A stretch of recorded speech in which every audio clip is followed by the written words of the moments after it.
ยวรู้จะช่วยยังไงรวมพลังร่วมใจคิดก่อนใช้ทุกทีอย่างนี้ต้องหารสองอย่างนี้ต้องหารสอง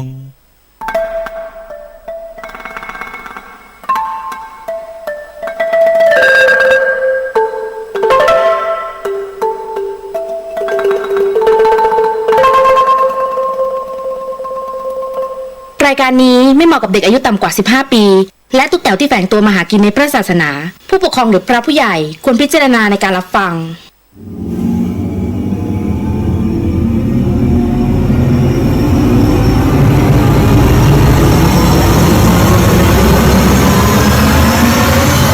เดอะเฮียนI've been watching you, a la la la la long, a la la la la long, long, long, long, long. Come on, a la la la la long, a la la la la long, long, long, long, long. มาแล้วฮะสวัสดีครับคุณผู้ฟังที่ฟัง FM 104.50 MHz ที่จังหวัดเชียงใหม่แล้วก็จังหวัดใกล้เคียงนะฮะรวมถึง FM 92 GFM ลูกทุ่งไทยพัทยานะฮะ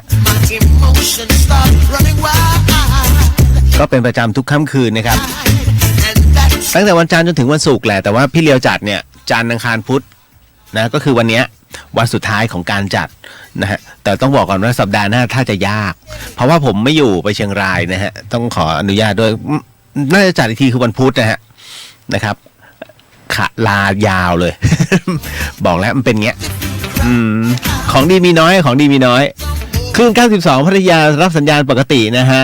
นี่ฮะก็บอกมาทางนู้นสวัสดีฮะพี่น้องชาวชลบุรีและพัทยาเดี๋ยวอีกไม่นานผมไปเยือนที่นู่นนะจ๊ะวันนี้ยังคงมีเรื่องราวหลอนๆเหมือนเดิมพร้อมกับคำถามอีกมากมายเลยทีเดียวครับเมื่อวานนี้พูดถึงในเรื่องของนรกสวรรค์แล้วก็ในเรื่องของบุญกุศลแถมที่สำคัญเนี่ยไอเรื่องปริศนาธรรมที่ใช้เคาะโลง นะฮะตกลงเขาได้ยินหรือไม่ได้ยินเดี๋ยวว่ากันนะฮะเมื่อวานก็ตอบไปแล้วนะรอบหนึ่งนะครับเอาละฮะก็อันนี้เป็นสถานีเป็นรายการธรรมะบันเทิงนะหลายคนบอกโอ้พี่เดอะเฮียนมันเหมือนเดอะช็อคว่าไม่เหมือนนะฮะแต่คนจัดเนี่ยนั่งอ่ะมันกลุ่มเดียวกันเพราะว่าพี่เลียวกับพี่ป๋องรับผิดชอบในส่วนรายการนี้กับพลทองพับเลยนะฮะตัวจริงเสียงจริง นะฮะก็ร่วมตรงนี้ด้วยนะจ๊ะก็คือตอนนี้ขาอยู่ในคุกคนละครึ่งอ่ะนะถ้าผมเข้าไอ้ป๋องก็เข้าอ่ะ เป็นอะไรที่แบบสนุกมากถ้าผมก็อยากให้เขาขึ้นมานะแต่ว่าด้วยบังเอิญว่าเวลาเนี่ยช่วงเวลาเนี้ยกับป๋องอ่ะคือป๋องพี่พูดผีใช่ไหมป๋องพูดบอลมันก็เลยไม่ตรงกันไงนะฮะแต่ก็ยังคุยนี่นู่นนั่นจ้าจ๋าบอลเนินเรียกไปแล้วก็เล่นเลยเขาเรียกไว้ใจซึ่งกันและกันนะฮะแล้วก็อยากจะบอกว่าสถานี92เนี่ยของพัทยาฮะเอ็ดดี้นี่ก็เป็นทีมงานเมื่อก่อนนะต้องบอกก่อนบูมเรดิโอในที่ FM นี่พีเอ็ดดี้เขาสุดยอดเลยนะครับกับอีกหนึ่งทีมงานก็หนึ่งในสมาชิกเดอะช็อคด้วยซ้ำเพราะต่อจากสมัยก่อนเนี่ยถ้าต่อจากป๋องก็พีเอ็ดดี้จัดยันเช้าฮะ นั่นแหละครับเอาละมาวันนี้ยังมีข่าวเยอะนะครับแล้วก็ใครอยากจะรู้เรื่องอะไรน้องเขียนมาเลยเขียนลงมาใน Facebook ครับคุณสามารถที่จะรับฟังแล้วก็รับชมภาพได้ผ่าน YouTube นะฮะก็คือ YouTube เนี่ยเข้าไปที่วัดฝายหินนะครับเชียงใหม่คลิกมาปุ๊บแล้วจะเห็นเลยอุ๊ยไอ้นี่เองเหรอหน้าตาเป็นงี้เหรอครับหน้าตาเป็นงี้ครับผมมี1จมูกฮะ 2 ตา2หูถ้าเกินไปกว่านี้ผมประหลาดฮะนะฮะพอมาถึงตรงนี้ก็ถ้าอยากจะร่วมใน Facebook คือ Facebook เนี่ยมันจะฟังไม่ค่อยได้อะไรมากมายฮะก็เข้าไปที่พุทธิสิทธิ์รัตนสมบูรณ์แล้วก็อีกอันนึงก็เรียวเดอะเฮียนเข้าไปแต่ผมไม่ได้แท็กเข้าไปที่เพจผมนะฮะคือถ้าแท็กมันไม่มีเวลาเขียนนะเรื่องผีในเพจผมแต่ว่ามันก็เป็นเรื่องของการแก้กรรมถามว่ากรรมเนี่ยแก้ได้ไหมเดี๋ยวมาคุยกันนะครับเพราะหลายคนตกเป็นเครื่องมือผมต้องใช้คำว่าตกเป็นเครื่องมือนะฮะของการที่จะไปแก้กรรมที่นู่นที่นี่ที่นั่นเดี๋ยวจะมาคุยกันแล้วกันถ้าผมไม่ลืมซะก่อนนะเรามาคุยเรื่องนี้กันด้วยเพราะมันมากมันเป็นอะไรหลายอย่างที่คนไทยมักจะตกเป็นเครื่องมือเรื่องราวแบบนี้ถามว่าจริงไหมจริงนะ นะจริงในที่ไหนไม่จริงนะที่ตกไปขึ้นเครื่องมือด้วย ด้วย แต่มันก็สามารถทำให้กรรมนั้นเบาบางลงได้นะจ๊ะเดี๋ยวแป๊บหนึ่งเดี๋ยวนี่อยากเล่นข่าวนี้ก่อนเลยข่าวแรกมันก็นะ มันจะอินดี้กันเลยก็เอาอันนี้ก่อนผมชอบเหตุการณ์นี้เกิดขึ้นที่แม่ฮ่องสอนหลายคนคงทราบเรื่องราวมักจะเจอปัญหานะฮะโดยเฉพาะอย่างยิ่งคนที่มีคำว่าเครดิตในชีวิตสวัสดีค่ะเขาจะโทรมาแบบเบอร์แปลกประหลาดมากแล้วคุณก็จะรับสายสวัสดีค่ะดิฉันนี้โทรมาจากประกันอันนี้นะคะสนใจที่ทำเรามีโปรโมชั่นในต่อเนื่องนะคะถ้าคุณทำวันนี้ทำเดี๋ยวนี้ตายภายใน7 วันมีเงินให้3 ล้านบาทนะถ้าทำตอนนี้แล้วคุณตายทันทีมีเงินแถมให้10 ล้านบาทอะไรอย่างนี้เป็นต้นเคยเจอไหมนะฮะเฮ้ยเขาเอาข้อมูลเรามาจากไหนเขาเอาข้อมูล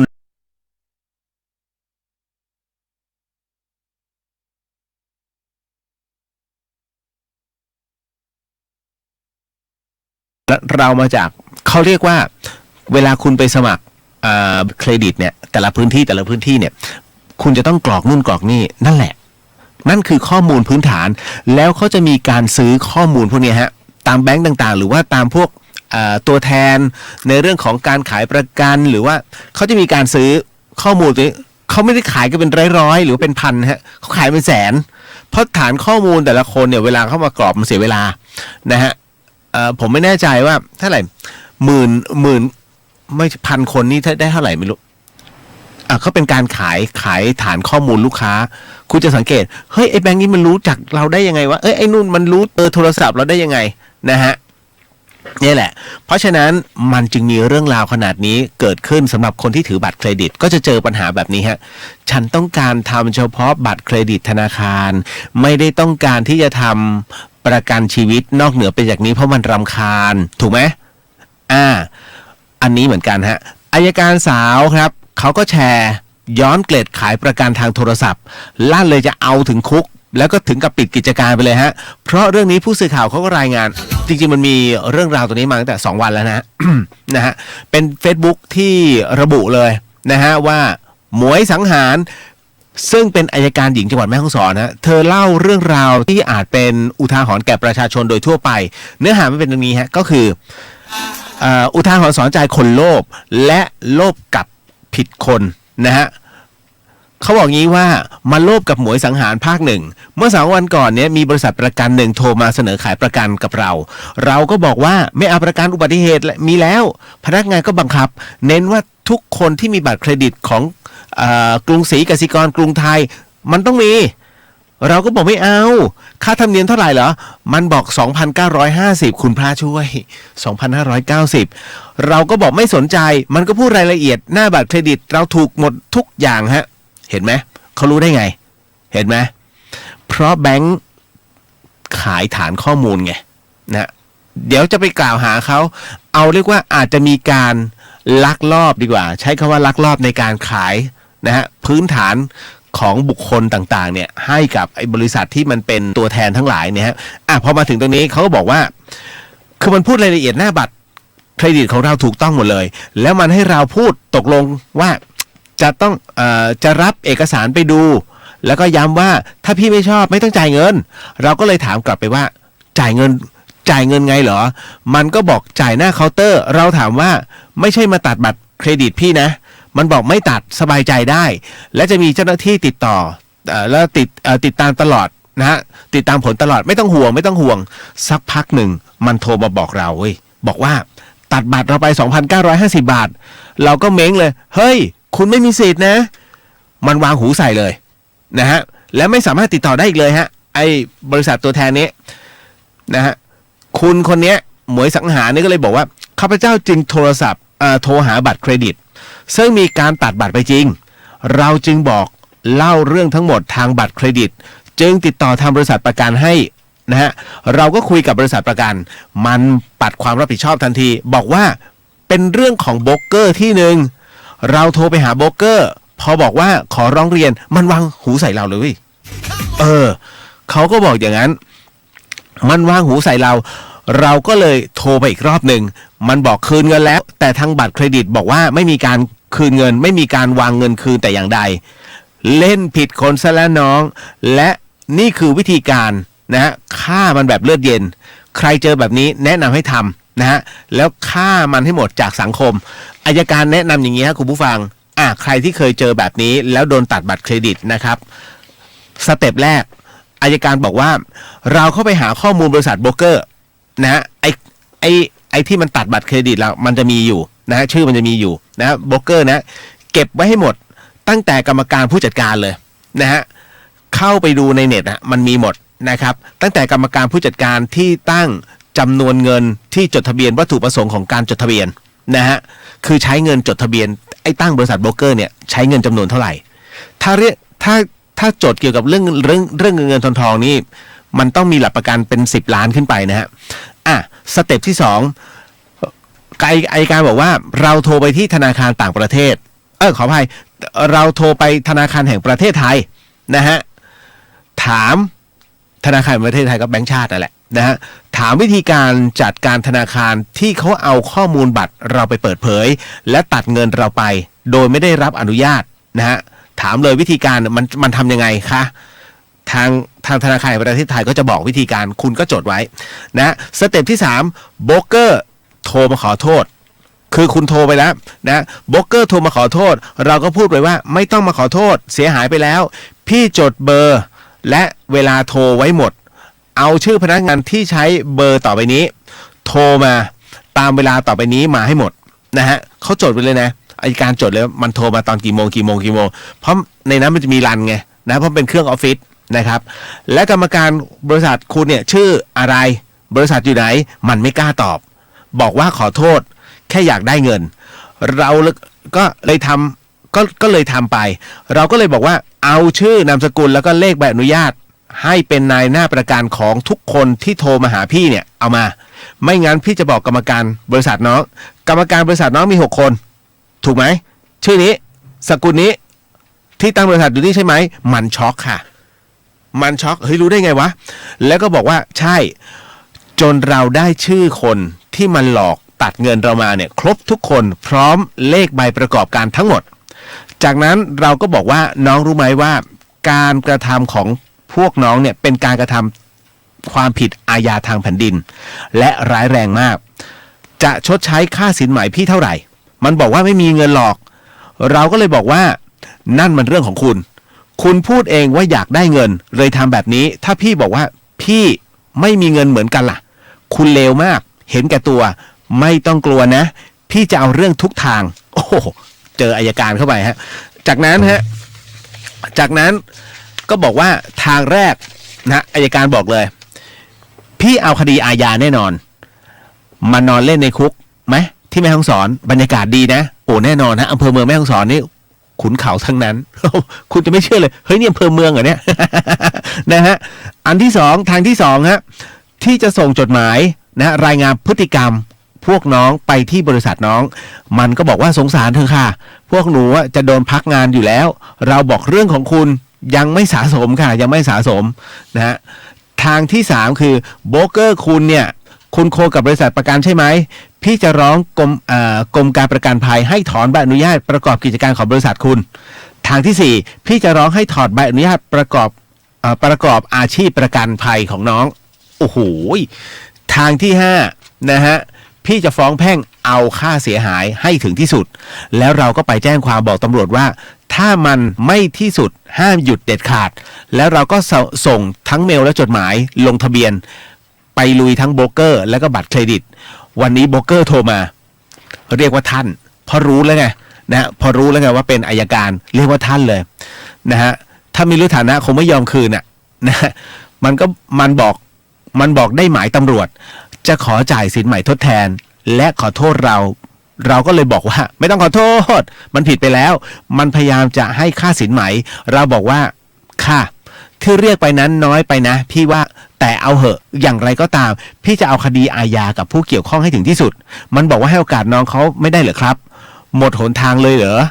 นะเรื่องของคุณนะคนทำผิดต้องได้รับการลงโทษตามกฎหมายอย่างสาสมมันบอกว่าสงสารเด็กนะครับเราบอกว่า ไม่เด็กนะคะบรรลุนิติภาวะแล้วไม่ปราณีค่ะถ้าพี่ไม่ใช่อัยการพี่เป็นตาสีตาสาแล้วโดนทำแบบนี้พี่จะเป็นยังไงฮะคิดบ้างสิว่าคนอื่นเขาเดือดร้อนแบบเนี้ยต้องเชือดให้เป็นตัวอย่างฮะใครหน้าไหนจะได้ไม่ทำอีกสงสารนะชาวบ้านนะคุณสวัสดีค่ะแล้ววางหูกึบปล่อยให้บริษัทโบรกเกอร์คงกินข้าวกันไม่ได้อ่ะเอาจริงๆนะโอ้โหเจออัยการเล่นทั้งขนาดนี้เคยเจอไหมฮะเมื่อก่อนผมเจอบ่อยนะฮะแล้วผมก็เลยโทรบอกว่าไม่มีเลยทั้งแบงค์เหลืออยู่50 บาท มันวางหูกรึบ โอ้โหนะฮะอีกหนึ่งข่าวฮะโอ้อันเนี้ยคุณผู้ฟังผมอยากให้ประเทศไทยเปิดกว้างโคคาโคล่าเตรียมผลิตเครื่องดื่มผสมกัญชาฮะโอ้โหถูกใจวัยรุ่น โอ้มาริโฮน่านะฮะโคคาโคล่าผู้ผลิตเครื่องดื่มรายใหญ่ของอเมริกาเนี่ยระบุในแถลงการณ์ของบริษัทว่าทางบริษัทในกำลังเจรจากับออโรราซึ่งเป็นบริษัทผลิตกัญชารายใหญ่ของแคนาดาฮะโดยทั้งสองบริษัทนั้นสนใจที่จะพัฒนาผลิตภัณฑ์เครื่องดื่มที่มีส่วนประกอบของเรียกว่าเป็นส่วนผสมทางเคมีแล้วกันฮะคือไม่มีผลต่อจิตใจที่พบในกัญชาเขาสกัดแล้วไงนะฮะอย่างไรก็ตามเนี่ยทั้งโคคาโคล่าและบริษัทกัญชานั้นยังไม่ได้มีการพิจารณาถึงการพัฒนาผลิตภัณฑ์ดังกล่าวอย่างละเอียดเนื่องจากในสหรัฐนั้นกัญชายังเป็นสิ่งผิดกฎหมายอยู่ฝ่ายประชาสัมพันธ์ของโคคาโคล่าก็บอกว่าทางบริษัทนั้นอาจจะร่วมมือกับผู้ผลิตเครื่องดื่มแอลกอฮอล์และก็บริษัทผลิตบุหรี่ในการทดลองตลาดกัญชาโดยจะหาผู้ร่วมทุนนะฮะในการผลิตภัณฑ์ดังกล่าวนั้นหลังจากที่แคนาดาได้บังคับใช้กฎหมายกัญชาอย่างเป็นทางการในวันที่17 ตุลาคมที่ถึงนี้ทั้งนี้ไม่เพียงแค่โคคาโคล่าเท่านั้นที่สนใจผลิตภัณฑ์เครื่องดื่มที่มีส่วนประกอบของสารสกัดจากกัญชาแต่เมื่อเดือนที่ผ่านมานั้นผู้ผลิตเบียร์โคโรนาได้ประกาศทุ่มเงิน 3,800 ล้านดอลลาร์พัฒนาผลิตภัณฑ์เบียร์ร่วมกับบริษัทคานาปี้นะฮะซึ่งเป็นบริษัทผลิตกัญชาในแคนาดานอกจากนี้เนี่ยยังมีผู้ผลิตเบียร์รายใหญ่ทั้งไฮเนเก้นเบียร์ดำนะฮะแล้วก็มีผู้ก็อยู่ในระหว่างการพัฒนาผลิตภัณฑ์คราฟต์นะฮะเป็นดราฟต์เบียร์นะที่ไม่ได้ผสมแอลกอฮอล์และก็มีส่วนผสมของสารสกัดกัญชาเขาเรียกว่าแบบ THC นะฮะซึ่งเป็นสารสกัดที่ให้พลังงานปัจจุบันแคนาดานั้นกำลังอยู่ในกระบวนการผ่านกฎหมายการใช้กัญชาเพื่อสันทนาการขณะที่กัญชานั้นยังเป็นสิ่งผิดกฎหมายในสหรัฐนะฮะแต่เมื่อเดือนมิถุนายนที่ผ่านมาเนี่ยสำนักงานอัยการไม่เกี่ยวผมอ่านไปได้ยังไงวะ สำนักงานอาหารและยาของสหรัฐอเมริกานั้นได้อนุญาตให้มีการใช้กัญชานะฮะเป็นยาสำหรับการรักษารวมถึงสารสกัด CBD จากกัญชาที่ได้รับอนุญาตให้ใช้นะเพื่อการรักษาในสหรัฐได้แล้วคุณผู้ฟังครับอันเนี้ยไม่ได้ถ้าเปิดใจกว้างนะฮะผมจะบอกเลยว่าในสมัยก่อนนั้นกัญชาในประเทศไทยเพิ่งจะประกาศเป็นสารเสพติดได้เมื่อ50 กว่าปีที่ผ่านมาแต่ก่อนหน้านั้นเนี่ยกัญชาถูกใช้เป็นยาถูกใช้เป็นยาในเรื่องของเป็นส่วนผสมอาหารแล้วก็เป็นยานะครับเพราะว่ามันทำให้รู้สึกว่าเคลิ้มคล้ายๆกับฝิ่นเนี่ยเขาเอายางมันมาเพื่อเป็นมอร์ฟีนเอาไว้ทำไมเพื่อใช้ในการแพทย์ครับอันเนื่องมาจากว่ากรณีหนึ่งอย่างเช่นทหารเนี่ยเวลาออกรบแล้วเขาถูกยิงนะครับเวลามันโดนหนักๆอย่างระเบิดขาขาดเนี่ยคุณถ้าจะให้ทนพิษบาดแผลได้ก็คือต้องเคลิ้มเพราะฉะนั้นเขาจึงเอามอร์ฟีนเนี่ยฉีดเข้าไปเพื่อกล่อมประสาทให้ทหารนั้นน่ะที่บาดเจ็บหนักๆร่างกายฉีกขาดแล้วเอาถึงมือหมอได้โดยปลอดภัยนะฮะเหมือนกับเรื่องราวของพรานคนหนึ่งไม่ใช้คำว่าปากายอดีกว่านะเป็นปากายอที่อยู่แม่ตื่นนะฮะแล้วโดนช้างที่เขาเลี้ยงอยู่นะเป็นช้างพลายนะครับปรากฏว่าช้างเนี่ยมันตกมันแล้วมันหันอยู่ๆมันหันขึ้นมาแล้วเอางาเนี่ยเสียบเข้าไปแทงนะฮะแทงเข้าไปตรงเข้าไปที่หน้าอกกระดูกซี่โครงเนี่ยนะฮะมันทิ่มเข้าไปนะฮะในปอดแล้วหัวใจเนี่ยมันแบบมันเหมือนออกมาข้างนอกอะหัวใจนะคุณนี่พูดถึงหัวใจนะ ปรากฏว่าเขาก็จะแย่อยู่แล้ว แต่ปากยอเนี่ยฮะแน่นอนที่สุดยาที่ดีที่สุดของพวกเขาคือฝิ่นฮะฝิ่นดิบเขาก็จะมีฝิ่นเนี่ยพกกันไว้ดังนั้นเขาจึงให้กินฝิ่นเข้าไปพอกินฝิ่นเข้าไปปุ๊บเคลิ้มคุณใช่ไหมแอมบูเลนซ์เนี่ยมาจากแม่ตื่นเนี่ยมาที่โรงพยาบาลมหาราชเนี่ยสวนดอกเนี่ยกี่ชั่วโมงคุณจากแม่ตื่นมาอมก๋อยสองชั่วโมงแม่ตื่นมาอมก๋อย2 ชั่วโมงจากอมก๋อยออกมาปากทางอมก๋อย1 ชั่วโมงเพราะมัน70 โลจากปากทางอมก๋อยเนี่ยไอ้ตรงบ่อหลวงอะตรงสวนสนนะฮะจากอมก๋อยมาถึงฮอดนะฮะอีกประมาณชั่วโมงกว่านี่ฮะ4 ชั่วโมงครึ่งนะจากฮอดมาถึงจอมทองอีก30 โลตีไปครึ่งชั่วโมง5 ชั่วโมงเพราะเมื่อกี้4 ชั่วโมงครึ่งเป็น5 ชั่วโมงจากจอมทองถึงในเมืองเนี่ยตีไปอีกประมาณ1 ชั่วโมงครึ่งถึง6 ชั่วโมงกว่าไม่ตายฮะปากยอคนนี้นะฮะควานช้างคนนี้ไม่ตายฮะเพราะว่าฤทธิ์ของฝิ่นคราวนี้ทำไมผมถึงต้องเล่าเรื่องนี้อันเนื่องมาจากว่าประเทศไทยเนี่ยมีหมอดีคนหนึ่งหมอเก่งมากครับใช้เป็นหมอผู้หญิงนะฮะไม่เอ่ยชื่อแล้วกันแล้วถูกแอนตี้เมื่อก่อนนี้หมอคนนี้อยู่ที่สารพีนะครับแล้วปรากฏว่าเธอเป็นผู้ที่คิดค้นยาต้านมะเร็งได้บอกนะฮะว่าคิดค้นยาต้านมะเร็งได้สำเร็จแต่วงการแพทย์ไทยกูไม่ยอมรับแล้วดำเนินคดีกับเธอฮะเธอต้องยังไม่ทันดำเนินคดีแต่ว่าบอกว่ามันเป็นเรื่องที่ผิดเพราะฉะนั้นหมอคนนี้จึงต้องระเหตุระเหินตัวเองไปอยู่ประเทศสหรัฐอเมริกาจนทำให้ตัวเองนั้นเชื่อไหมไทยไม่ยอมรับแต่อเมริกาเนี่ยตะคุบตัวเลยฮะไม่ให้ถูกจับนะช่วยผลิตยาต้านมะเร็งให้หน่อยร่วมกับกองทัพของอเมริกาฮะคุณหมอเป็นผู้หญิงนะฮะเก่งมากด้วยโดยใช้สารสกัดจากกัญชานะครับเห็นไหมคือถ้ามันมีข้อยกเว้นเนี่ยมันมีอะไรหลายๆอย่างที่เกิดขึ้นของแพทย์ทางเลือกของประเทศไทยแต่กฎหมายไทยเนี่ย ผมจะบอกว่าผมอยากดูหน้าของผู้ออกกฎหมายคณาจารย์ทั้งหลายเนี่ยเยอะเข้าใจ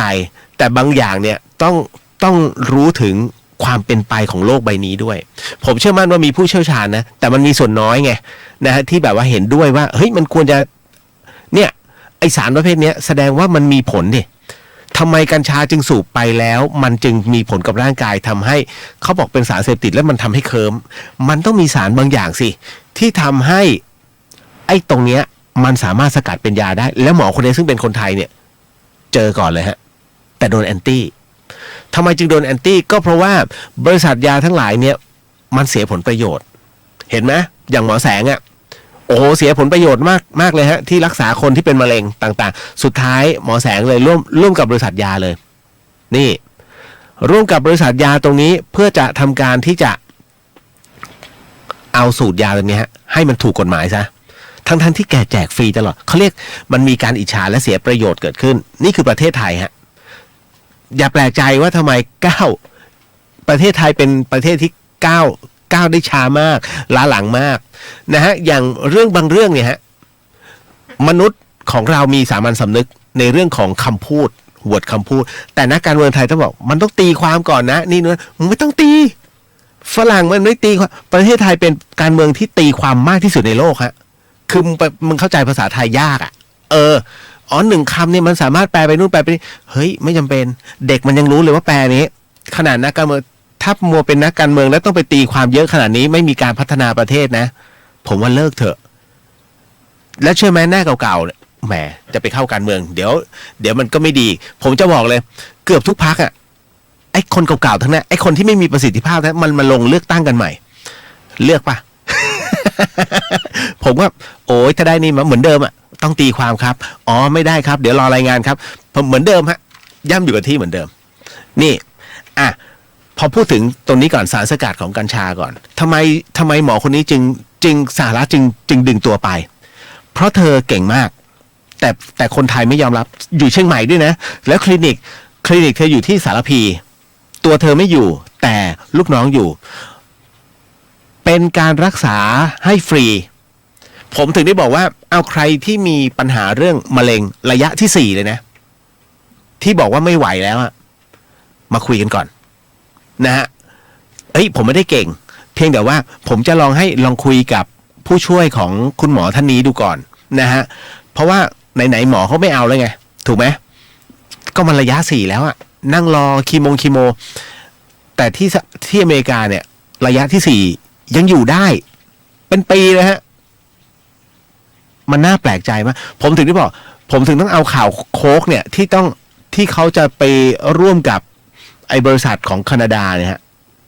เป็นไอ้ส่วนผสมของกัญชาเขาเรียกว่าสารที่มันสกัดเรียบร้อยนะมันไม่ได้เกี่ยวกับไอ้สารที่ต้องเสพติดนะไม่เกี่ยวกันนะฮะมันเขาเรียกว่าสารอารมณ์ดีบางสารที่เขาเอาเข้าไปแล้วหมายถึงว่าพอดื่มแล้วเฮ้ยมันมีความสุขเป็นสารแห่งความสุขไม่ใช่ว่าสารเสพติดโอ้ยไอ้นู้นไม่ใช่ฮะคนไทยมักจะเข้าใจอะไรแบบนี้ตลอดเพราะฉะนั้นณวันนี้เห็นไหมใบกัญชา1 ใบที่คนใช้ผิดมันเลยกลายเป็นสารเสพติดเมื่อก่อนเนี้ยคุณเชื่อไหมถ้าย้อนกลับไปประมาณปี2510กว่าแล้วกันเขาเอาก๋วยเตี๋ยวเมื่อก่อนนี้เขาเรียกก๋วยเตี๋ยวยวนก๋วยเตี๋ยวยวนเนี่ยเขาใส่โอ้โหคุณซดยันน้ำหยดสุดท้ายอ่ะโอ้มันอร่อยมากนี่แหละฮะมันคือเคล็ดลับของตำราอาหารไทยสมัยโบราณแต่มันก็ไม่ใช้กับทุกอันเพราะว่าถ้าใส่กับบางอย่างไม่ได้มันแสลงกันเป็นผลกับร่างกายนะฮะถึงได้บอกว่าเฮ้ยถ้ามันเราวิวัฒนาการขนาดไหนควรจะพัฒนานะฮะแล้วเปิดกว้างแต่ไม่ต้องแก้กฎหมายยังไม่ต้องแก้กฎหมายจนกว่าคุณตกผลึกเรียบร้อยแล้วนี่แหละฮะเพราะฉะนั้นอันนี้มันเรื่องที่น่าคิดผมเอามาก่อนไงเอายกตัวอย่างมาก่อนดูดิหมดแล้ว จริงๆมันมีเรื่องราวพอสมควรนะเรื่องกันบ้านดราม่าเยอะไปหมดเลยเดี๋ยวขออนุญาตทักก่อนเมื่อกี้ไอ้ตัวนี้หลุดบ่อยมากนะไม่เป็นไรฮะเน็ตเข้าใจหวัดดีจ้าสตองเลดี้หญิงใหญ่หวัดดีค่ะนะฮะสตองเลดี้สัญญาณกระตุกบ่อยจังอีกอันนึงไปเข้าพุทธิสิทธิ์รับรองไม่กระตุกฮะมาถึง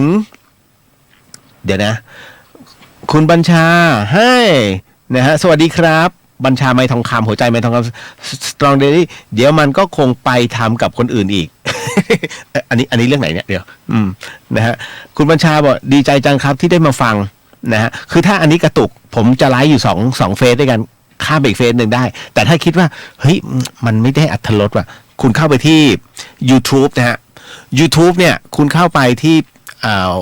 วัดฝายหินพิมพ์ภาษาไทยเลยวัดฝายหินเชียงใหม่นะฮะหน้าตาผมออกเลยนะฮะคุณจักรพันธ์สวัสดีครับพี่เลียวจุดสัมผัสถูกต้องน่ารักมาก ผมไม่ชอบไปซ้ำกับชาวบ้านเนาะนะฮะมันดูไม่ค่อยไม่เวิร์กเดี๋ยวแป๊บนึงยุ้ยคุณนายตื่นสายมาแล้วมันเหมือนกับพี่เป็นรถไอติมมายุ้ยมาแล้วเฮ้ยไอติมมาแล้วนะสาวสารพีรายงานตัวค่ะสวัสดีฮะเอสนะเอสในสถานีผู้จัดการคลื่นนะฮะ92พัทยารับสัญญาณปกติครับผมชัดเจนครับพี่สวัสดีครับผมนะคุณ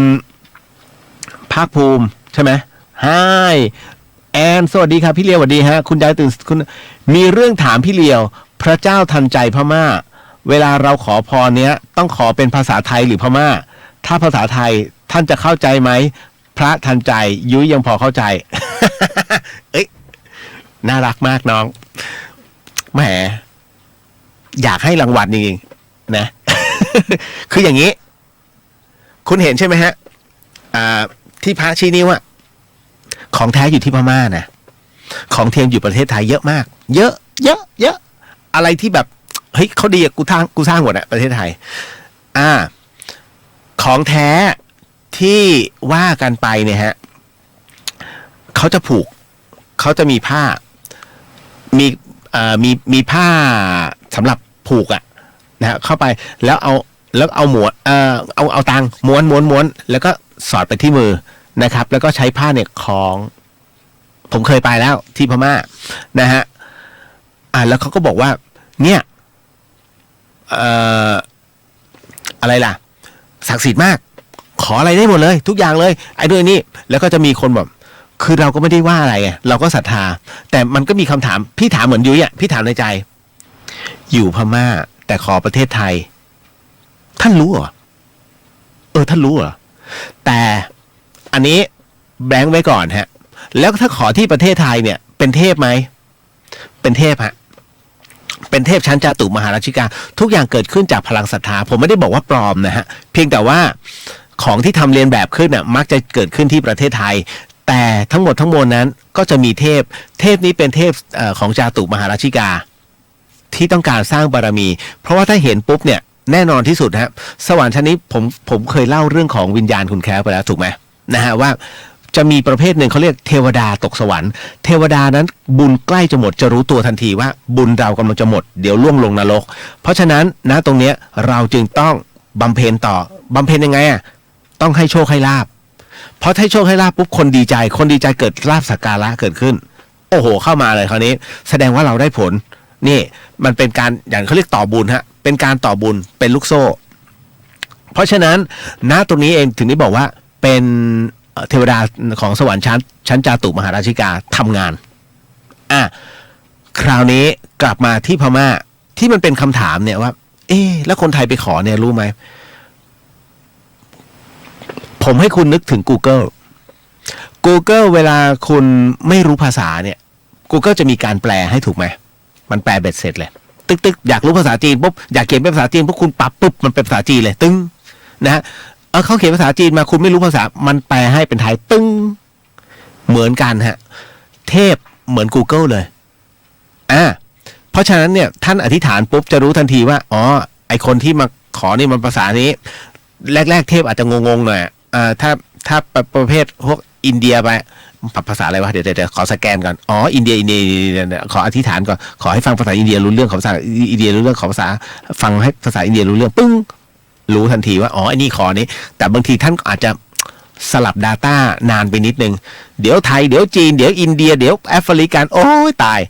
จิตท่านก็จะเหนื่อยแต่ถามว่ารู้เรื่องไหมได้ฮะได้เหมือนกันนะฮะเก็ตนะท่านใช้อธิษฐานนะครับของแท้อยู่ที่พม่าอันหนึ่งแล้วกันที่วัดปารามีนั้นเป็นวัดที่ขึ้นชื่อว่ามีพระบรมสารีริกธาตุมากที่สุดในโลกเยอะมากเป็นตึกหลายๆชั้นเลยผมไปตุ๊ดแต่คุณรู้ไหมผมไปถามผู้รู้คนหนึ่งนะฮะบอกเนี่ยคุณลุงผมไปที่วัดปารามีแค่นี้นะพูดแค่คำว่าวัดปารามีคุณลุงหัวเราะเลยคุณบอกคุณเดียวหินยังไงก็คือหินไม่พูดต่อทั้งวัดเคยเชิญผมไปผมไม่เอาท่านจะให้พระธาตุพระบรมสารีริกธาตุผมไม่เอาผมเลยชี้ว่าผมขออันนู้นกับอันนู้นแค่นั้นให้ไหมเขาใส่หน้าไม่ให้ เพราะคุณลุงชี้ถูกฮะทั้งวัดมีของแท้อยู่2 อัน แล้วผมไปดูที่วัดปารามีดูใน Facebook เก่าๆผมได้ที่เดินทางไปพม่าจะมีเป็นเส้นสีดำๆฮะที่พม่าบอกว่าเป็นเส้นเกศาของพระพุทธเจ้าพอวางกับจานปุ๊บเขาก็จะงอจุกเหมือนแบบเหมือนมีชีวิตดิ้นเหมือนกับอะไรตึงๆแล้วคุณบิดมันแล้วก็จะดิ้นเองเนี่ยเราก็เชื่อโอ้โหกราบใหญ่เลยโอ้โหนี่พระเกศาเลยเหรอมีทั้ง2 เส้นนะฮะหมุนผมยังถ่ายไว้เลยคุณลุงบอกอันนั้นที่คุณเห็นเนี่ยมันเป็นรากไม้ชนิดหนึ่งที่พม่าเขารู้จักกันดีผมก็เอาตายโหงนี่โดนเขาหลอกแล้วเลยเนี่ย ที่วัดปารามี คุณต้องดูดีๆนะฮะคือของแท้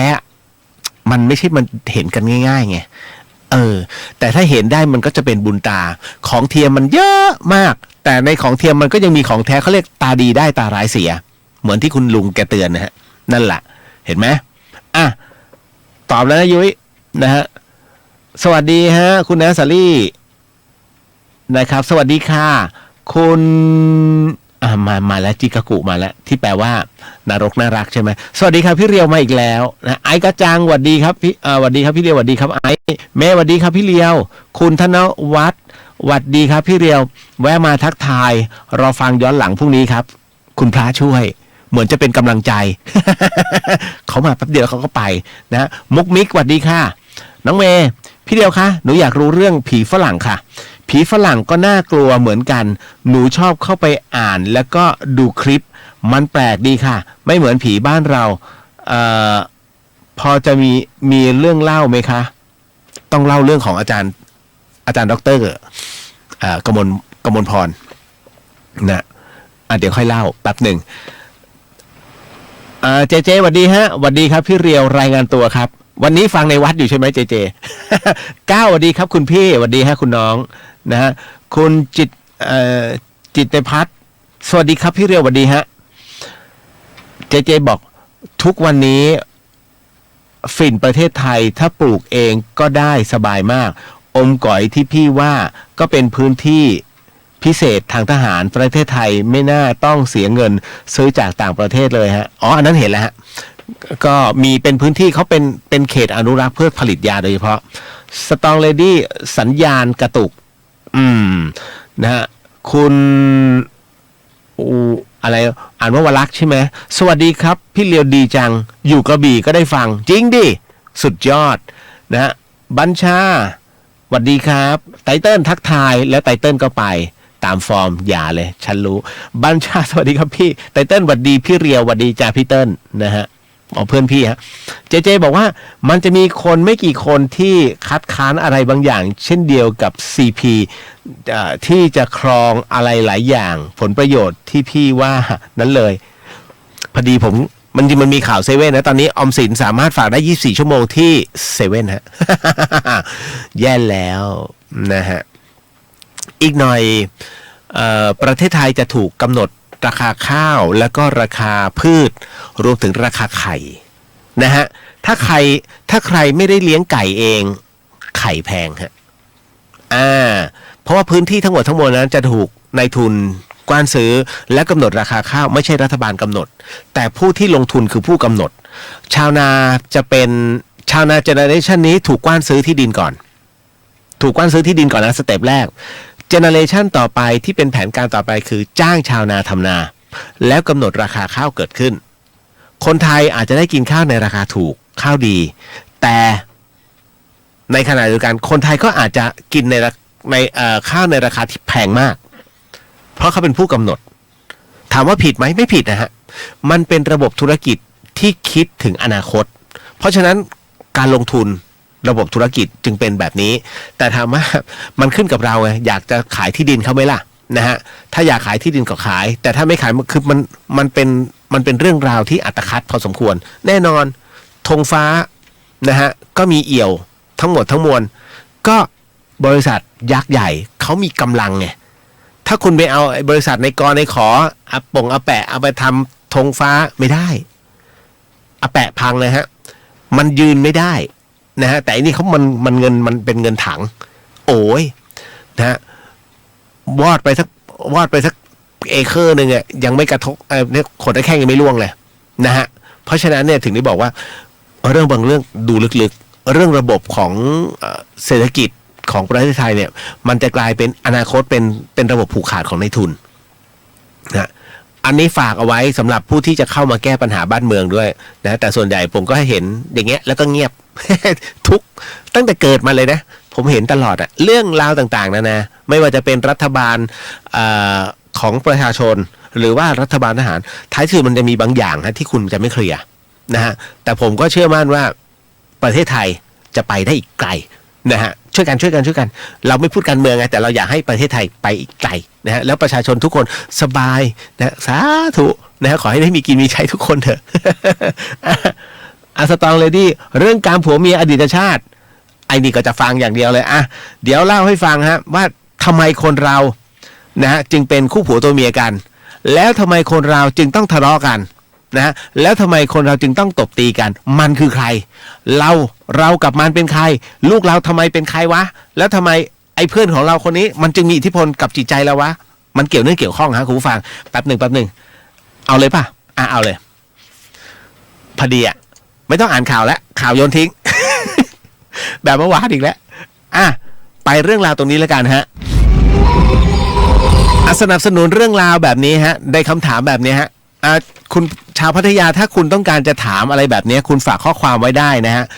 ฝากข้อ33เสียงไว้นะฮะ033-008-272 นะฮะพี่น้องชาวพัทยาชลบุรีฮะนะครับถ้าใครที่ฟัง92นะฮะGFM อยู่ก็สามารถนะฮะฝากข้อความไว้ได้033-008-272ฮะก็สนับสนุนเรื่องราวหลอนๆแบบนี้โดย Sun Auto Center พัทยาเหนือเต็นท์รถมือ2คุณภาพมาตรฐานธนาคารชีวาโลมสปานะฮะออยล์น้ำมันสปาสกัดจากสมุนไพรธรรมชาติและอันนี้เลยที่ใช้อยู่ประจำนี่นาอีเซรั่มแชมพูฮะแชมพูที่ลดอาการหลุดร่วงของเส้นผมนี่ฮะแต่ใช้ยังไงก็ร่วงนี่ฮะผมถึงได้ว่าแล้วพี่เรียวมาโฆษณาทำไมผมไม่ได้โฆษณาแต่ผมพูดความจริงเซรั่มนาอีสถามว่าเป็นแชมพูที่ลดอาการหลุดร่วงของเส้นผมถูกฮะผมใช้คำว่าลดอาการหลุดร่วงเจ้าของมานะเพื่อนผมเจ้าของเนี่ยยังบอกเลยเฮ้ยคุณพูดไปเลยเพราะว่าบนโลกใบนี้ไม่มีหรอกน้ำยาอะไรที่มันจะยึดลากผมนอกจากกาว นะฮะทุกคนเนี่ยเส้นผมเนี่ยมันจะร่วงนะฮะวันหนึ่งเนี่ย400เส้นนะฮะนั่นคืออย่างต่ำแต่ไอ้ตัวเนี้ยนาอีสมันจะเข้าไปช่วยยึดให้มันร่วงน้อยที่สุดแต่ไม่ใช่ไม่ร่วงมันไม่ใช่แชมพูวิเศษที่ไหนมันคือแชมพูที่ลดเฉยๆฮะไม่มีหรอกครับไอ้ที่ว่าลดการร่วงผม 100% แหกตาทั้งเพ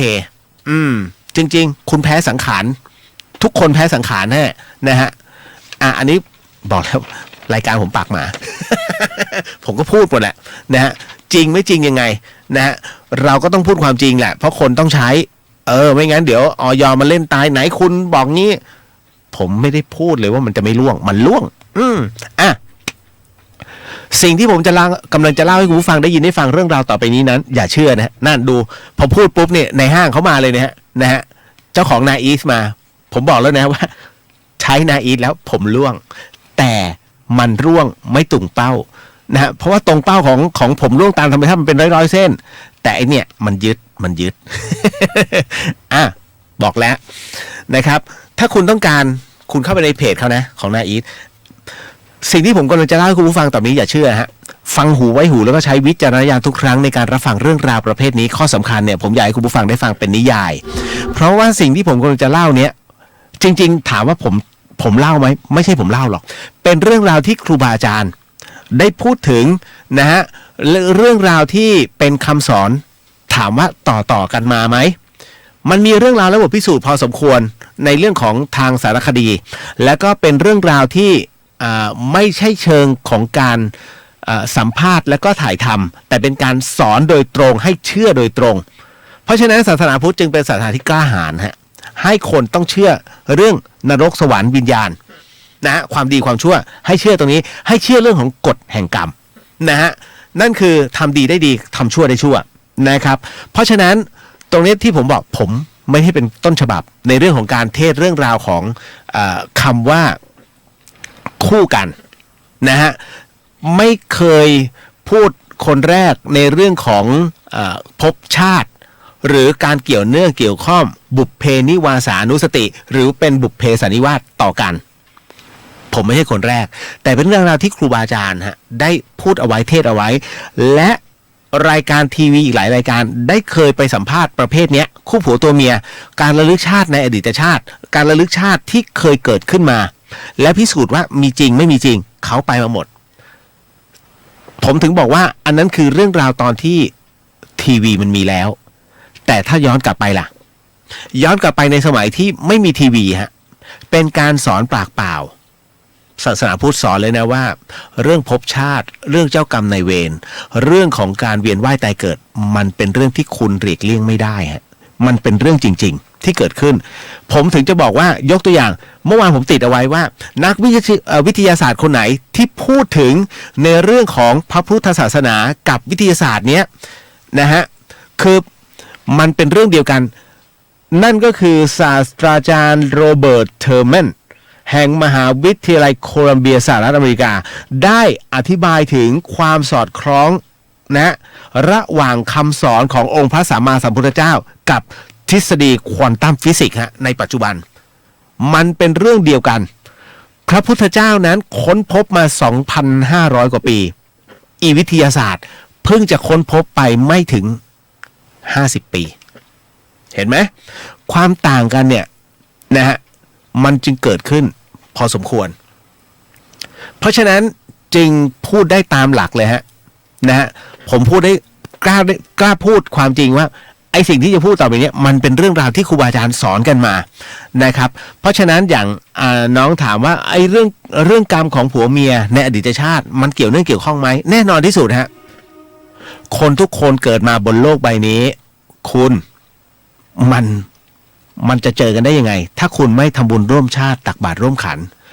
คนที่เจอเนี่ยผ่านกันแค่เว็บเดียวเขาเรียกว่าตอนที่คุณทำบุญมันแค่ไปร่วมในกระจุกของเขา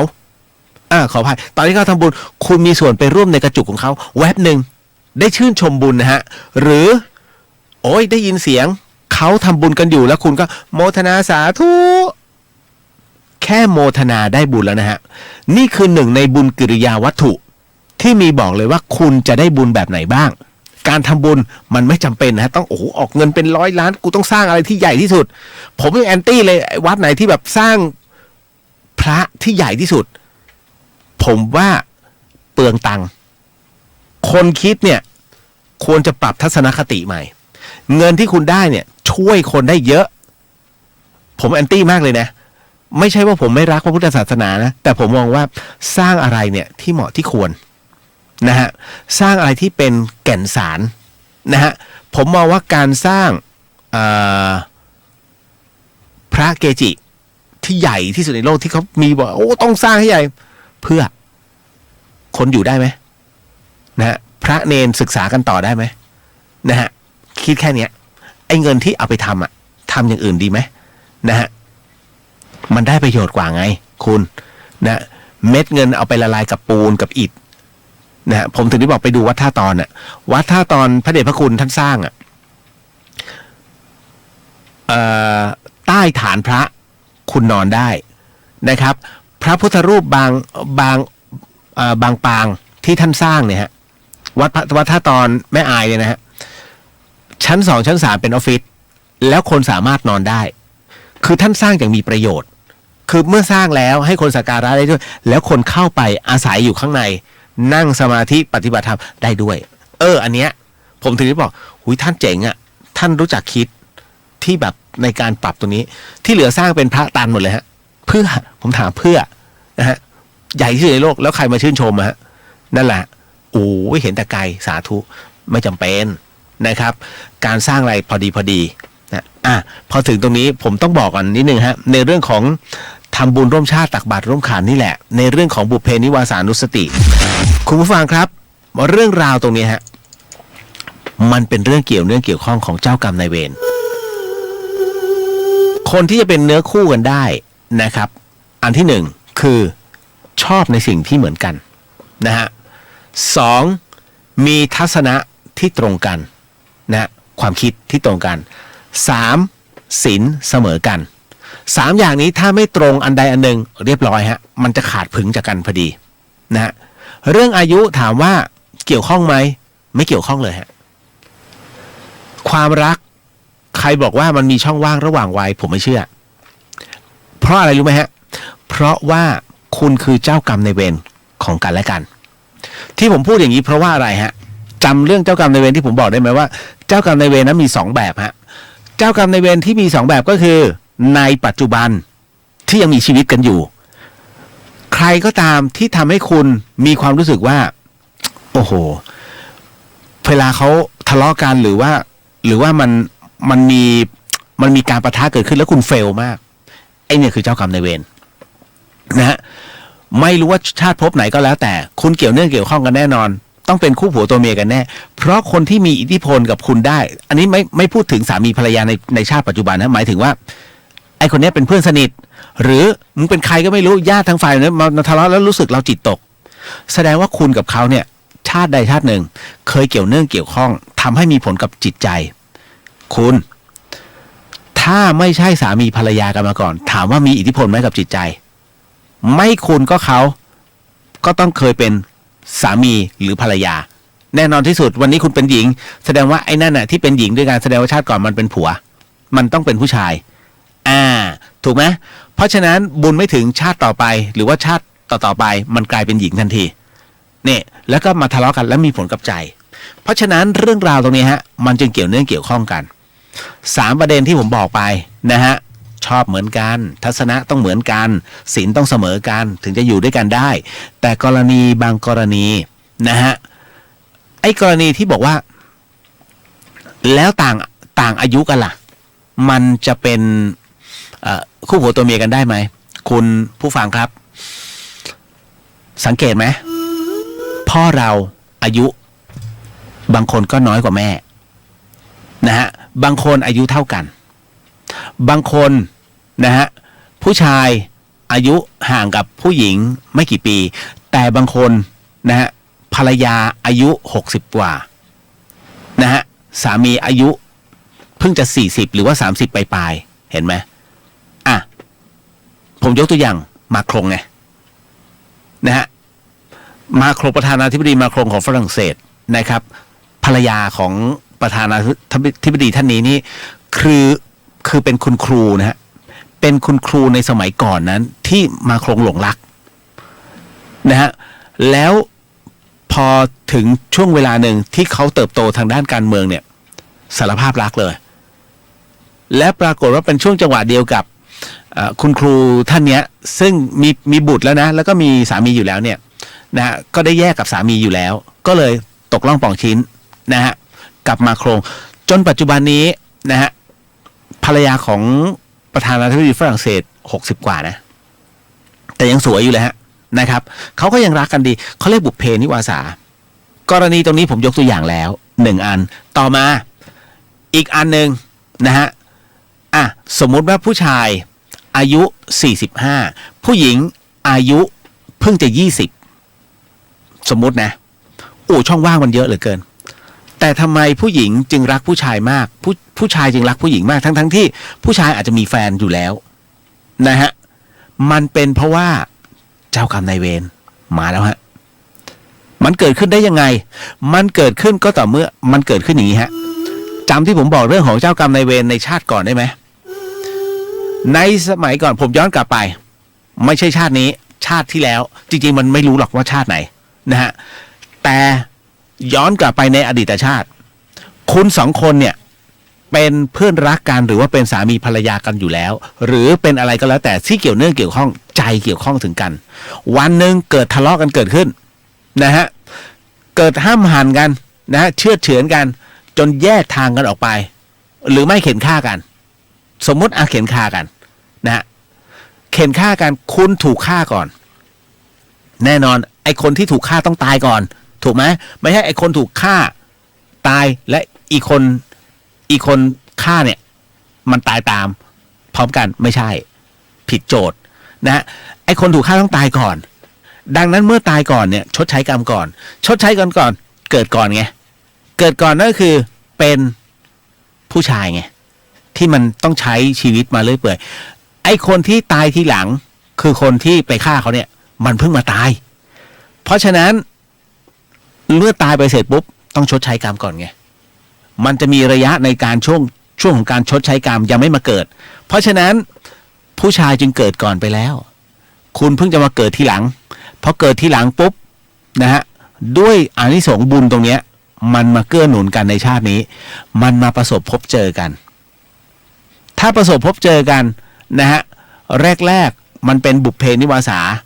บุพเพสันนิวาสนั่นแหละนะฮะ มาในฐานะเพื่อนมาในฐานะแฟนมาในฐานะอะไรก็ตามแต่เมื่อเจอกันเกิดชอบพอเกิดขึ้นรักต่างวัยนะฮะพอมันคือรักต่างวัยเนี่ยฮะแต่คุณอย่าไปถือนะว่านี่คือรักแท้มันเป็นอาจจะเป็นช่วงเวลาหนึ่งเพราะจำได้ไหมผมบอกว่ามันมีช่วงเวลาในการห้ำหั่นนะฮะนี่ฆ่ามันมึงต้องตายก่อนพอตายไปเกิดก่อนไงเกิดก่อนปุ๊บอายุมากกว่าเกิดทีหลังอายุน้อยกว่านะฮะ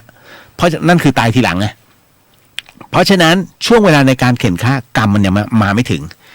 คราวนี้ใครสักคนหนึ่งรู้จักที่จะทำความดีรู้จักที่จะทำบุญนะฮะประกอบคุณงามความดีปรากฏว่าเขาเรียกว่าด้วยบุญของการทำและอธิษฐานมันจึงส่งผลให้นะฮะมันจึงส่งผลให้กรรมชั่วที่เคยประกอบกันไว้ในอดีตหรือว่าเคยอาฆาตมาร้ายกันเนี่ยมันกลายเป็นเบาบางลงฮะพอกรรมเหล่านี้เบาบางลงมันกลายเป็นเดี๋ยวทะเลาะกันเหม็นกันตบกันตีกันแต่ไม่ได้เลิกนะเข้าใจใช่ไหมฮะตบกันตีกันเพราะครั้งหนึ่งมึงเคยจะฆ่ากันก็คือไอ้ชาติก่อนเนี่ยพอชาตินี้พอมันตามทันปุ๊บเขาเรียกเอาละมีเรื่องแหละไอ้ตัวเนี้ยมันเป็นตัวกรรมแต่ถ้าเมื่อไหร่ก็ตามหยุดความดีในชาตินี้ที่เจอกันเดี๋ยวตบเดี๋ยวตีเดี๋ยวตบเดี๋ยวตีเดี๋ยวตบเดี๋ยวตีหยุดทำความดีปุ๊บกลายเป็นตัวกรรมที่เคยทำไว้ตามทันคราวนี้ผึ่งเลยฮะตัวนี้จะเกิดขึ้นก็คือ1เริ่มและชอบไม่เหมือนกัน2คิดไม่เหมือนกัน3ศีลอาจจะเสมอกันแต่เมื่อ2ข้อนั้นไม่ตรงกันแยกจากกันทันทีเห็นไหมเพราะฉะนั้นนี่คือสิ่งที่มันจะเกิดขึ้นกับคู่ผัวตัวเมียทั้งหมดบนโลกใบนี้ผมอธิบายเกตนะฮะกับเรื่องราวตรงนี้ว่าทำไมนะฮะคนที่มันเกิดมาอาจจะเป็นอายุเท่ากันเนี่ยทำไมมันทะเลาะตบตีกันแต่มันมีลูกกันเว้ยแต่มันไม่เลิกกันเพราะเรื่องราวของบุพกรรมที่มันมาเจอกันนะคุณผู้ฟังนี่แหละมันเป็นเหตุให้มันต้องดึงกันไว้เพราะตัวบุญมันยังมีบุญซึ่งกันและกันแต่ถ้าสมมติหยุดทำบุญเมื่อไหร่แล้วทะลึ่งชั่วเหมือนกัน มีนะเห็นไหมชั่วเหมือนกันทัศนคติไปในทิศทางเดียวกันชอบเหมือนกันนะฮะคือเห็นกงจักรเป็นดอกบัวเห็นความชั่วเป็นความดีนะฮะเพราะฉะนั้นพอมันไปในทิศทางเดียวกันชั่วทั้งคู่ไงตบกันแล้วดันมีลูกแต่ไม่เลิกไว้เพราะทัศนะมันเหมือนกันทุกอย่างมันเหมือนกันหมดเห็นไหมแม้ทางสังคมจะมองว่ามันชั่วแต่ด้วยศีลมันเท่ากันอะไปตรงไหนกูก็เท่ากันอะมันก็ยังอยู่ด้วยกันไม่แปลกใจฮะว่าทำไมจึงเป็นเช่นนั้นนี่แหละแต่ถ้าคนใดคนหนึ่งละเลิกวางแล้วไปประกอบความดีแทนอันเนี้ยขาดผึงเพราะคนที่ทำความดีนะบุญมันเริ่มเยอะกว่าเขาเรียกศีลไม่เสมอกันแล้วอันเนี้ยไปเข้าใจนะเก็ตมีใครจะถามอะไรไหมโอ้คนแต่ละคนถามแต่ละเรื่องวันนี้ต้องตอบกันแบบสุดๆนะฮะเหมือนตอบปัญหาธรรมะผมเปิดช่วงปัญหาธรรมะดีไหมฮะปัญหาชีวิตกับธรรมะแบบหลอนๆ แบบเฮี้ยนๆอะไรอย่างเงี้ยนะฮะคุณวิชาญใช่ไหมฮะครอบครองได้หรือนำไปใช้แต่ต้องขออนุญาตให้ถูกต้องตามกฎหมายถูกต้องฮะอันนี้พูดถึงกัญชาใช่ไหมคุณบัญชาสัญญาณชัดเจนครับผมแน่นอนที่สุด Lady Barber สวัสดีจ้าพอรู้ไหมคะเรื่องของครูกับนักเรียนกับปัญหาคณิตศาสตร์โลกแตกโจกับจอยใครถูกผิดไม่รู้ค่ะคุณครูยอมรับผิดแล้วฮะว่าช่วงนั้นครูทำงานหนักแล้วก็ต้องออกมายอมรับแต่มันตรวจผิดทั้งห้องไงแล้วก็มีคนโจมตีถ้าผิดขนาดนี้อย่าเป็นครูอันนี้ผมก็แรงไปก็อาจจะมีบ้างแหมลิงยังตกต้นมะพร้าวคุณนะฮะนับภาษาอะไรครูเขาไม่ได้ไปตบหน้าเด็กหันมันแค่ไอ้คำตอบแล้วนี่มันมาอีกแล้วฮะมันมีข่าวมาอีกแล้วไอ้เรื่องของโจทย์ของป.3 นี่เลยโจทย์เลขของป.3 เนี่ยโผล่อีกแล้วโจทย์เลขป.3 ชวนงงหนักบอกแม่ค้าขายกุ้งแต่สุดท้ายถามเรื่องเงาะ หลังประเด็นที่คลึกโครมออกไปล่าสุดมีโจทย์สุดงงโผล่มาแล้วฮะคือให้หาคำตอบชนิดของเรียกว่าต้องเกาหัวแกลกๆกันเลยทีเดียวฮะผู้สื่อข่าวก็บอกว่าเขาบอกอย่างนี้ว่าโจทย์อะไรเนี่ย อ๋อโจทย์เลขประเทศไทยค่ะให้โจทย์กุ้งแต่ถามถึงเงาะนึกถึงนางนพมาศที่ถามจะช่วยท่องเที่ยวอย่างไรแล้วตอบคนทุกคนเป็นคนดีได้ค่ะต้องให้นางนพคนนี้ตอบคืองงอ่ะคือมันเป็นคำถามที่มันอะไรก็ไม่รู้นะเดี๋ยวก็เป็นข่าวอีกฮะเรื่องราวแบบนี้ก็ดีฮะสนุกดีมันเป็นข่าวบันเทิงอ่ะ ผมถือว่าจัดเป็นข่าวบันเทิงนะเรื่องราวแบบนี้ต่อมาเจบอกว่าผมเอามายำไก่เสมอครับหากกลับบ้านบนดอยนะฮะ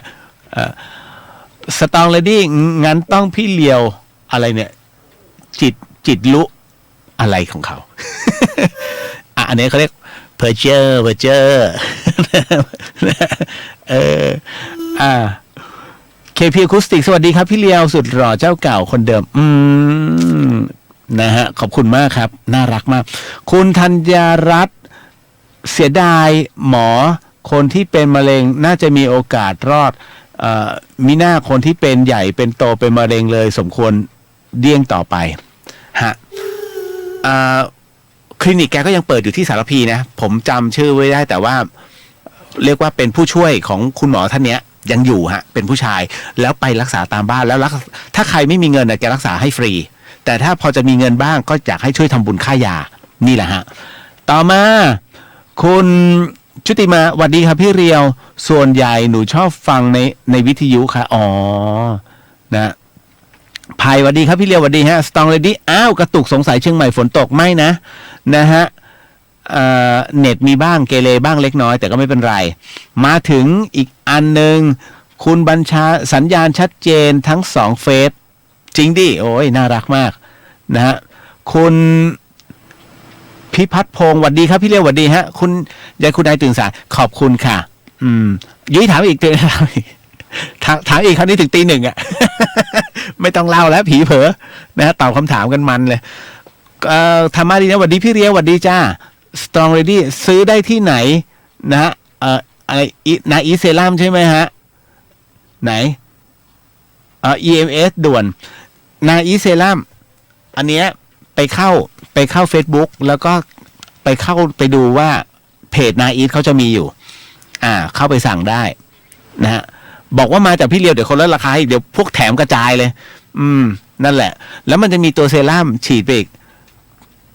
มันเหมือนคุณเสียแบบ1,000 กว่าแต่คุณได้ของมา3,000เพื่อนผมแบบบอกเฮ้ยผมอยากให้คนไทยมันใช้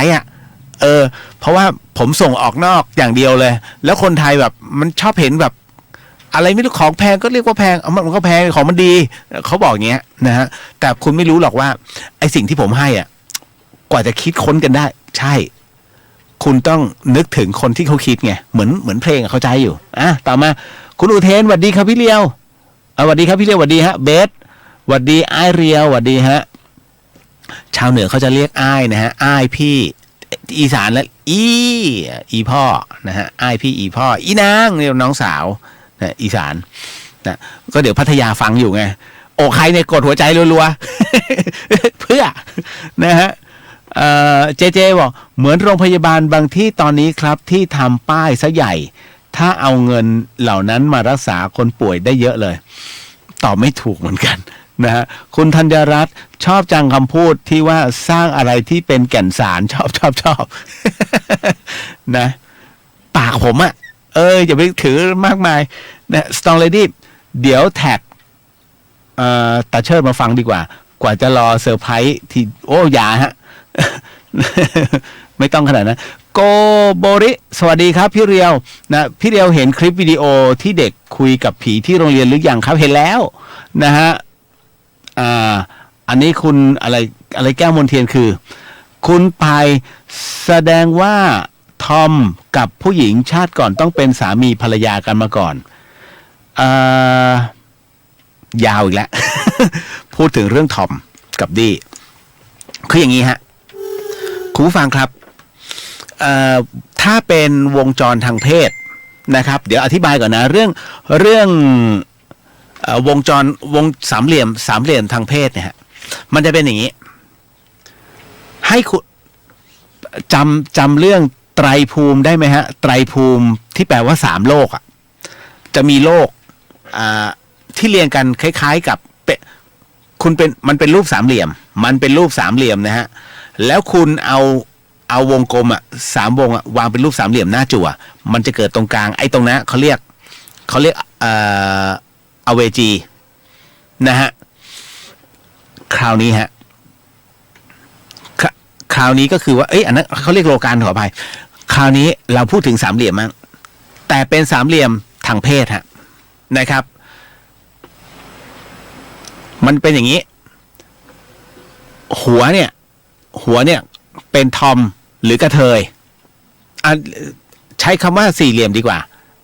ใช้เป็นสี่เหลี่ยมแล้วกันสี่เหลี่ยมจัตุรัสแต่วางให้เป็นข้าวหลามตัดเล่นไพ่เป็นไหมเป็นข้าวหลามตัดนะฮะหัวเป็นทอมด้านล่างเป็นกระเทย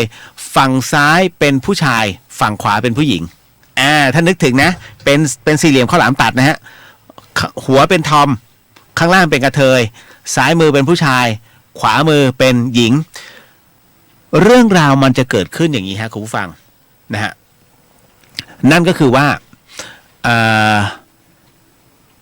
คนเราเนี่ยตอนเนี้ยคุณเกิดมาเป็นผู้ชายอีกคนเกิดมาเป็นผู้หญิงคุณดูวงจรที่ผมกำลังอธิบายให้ฟังนะว่าบนคือทอมล่างคือกระเทย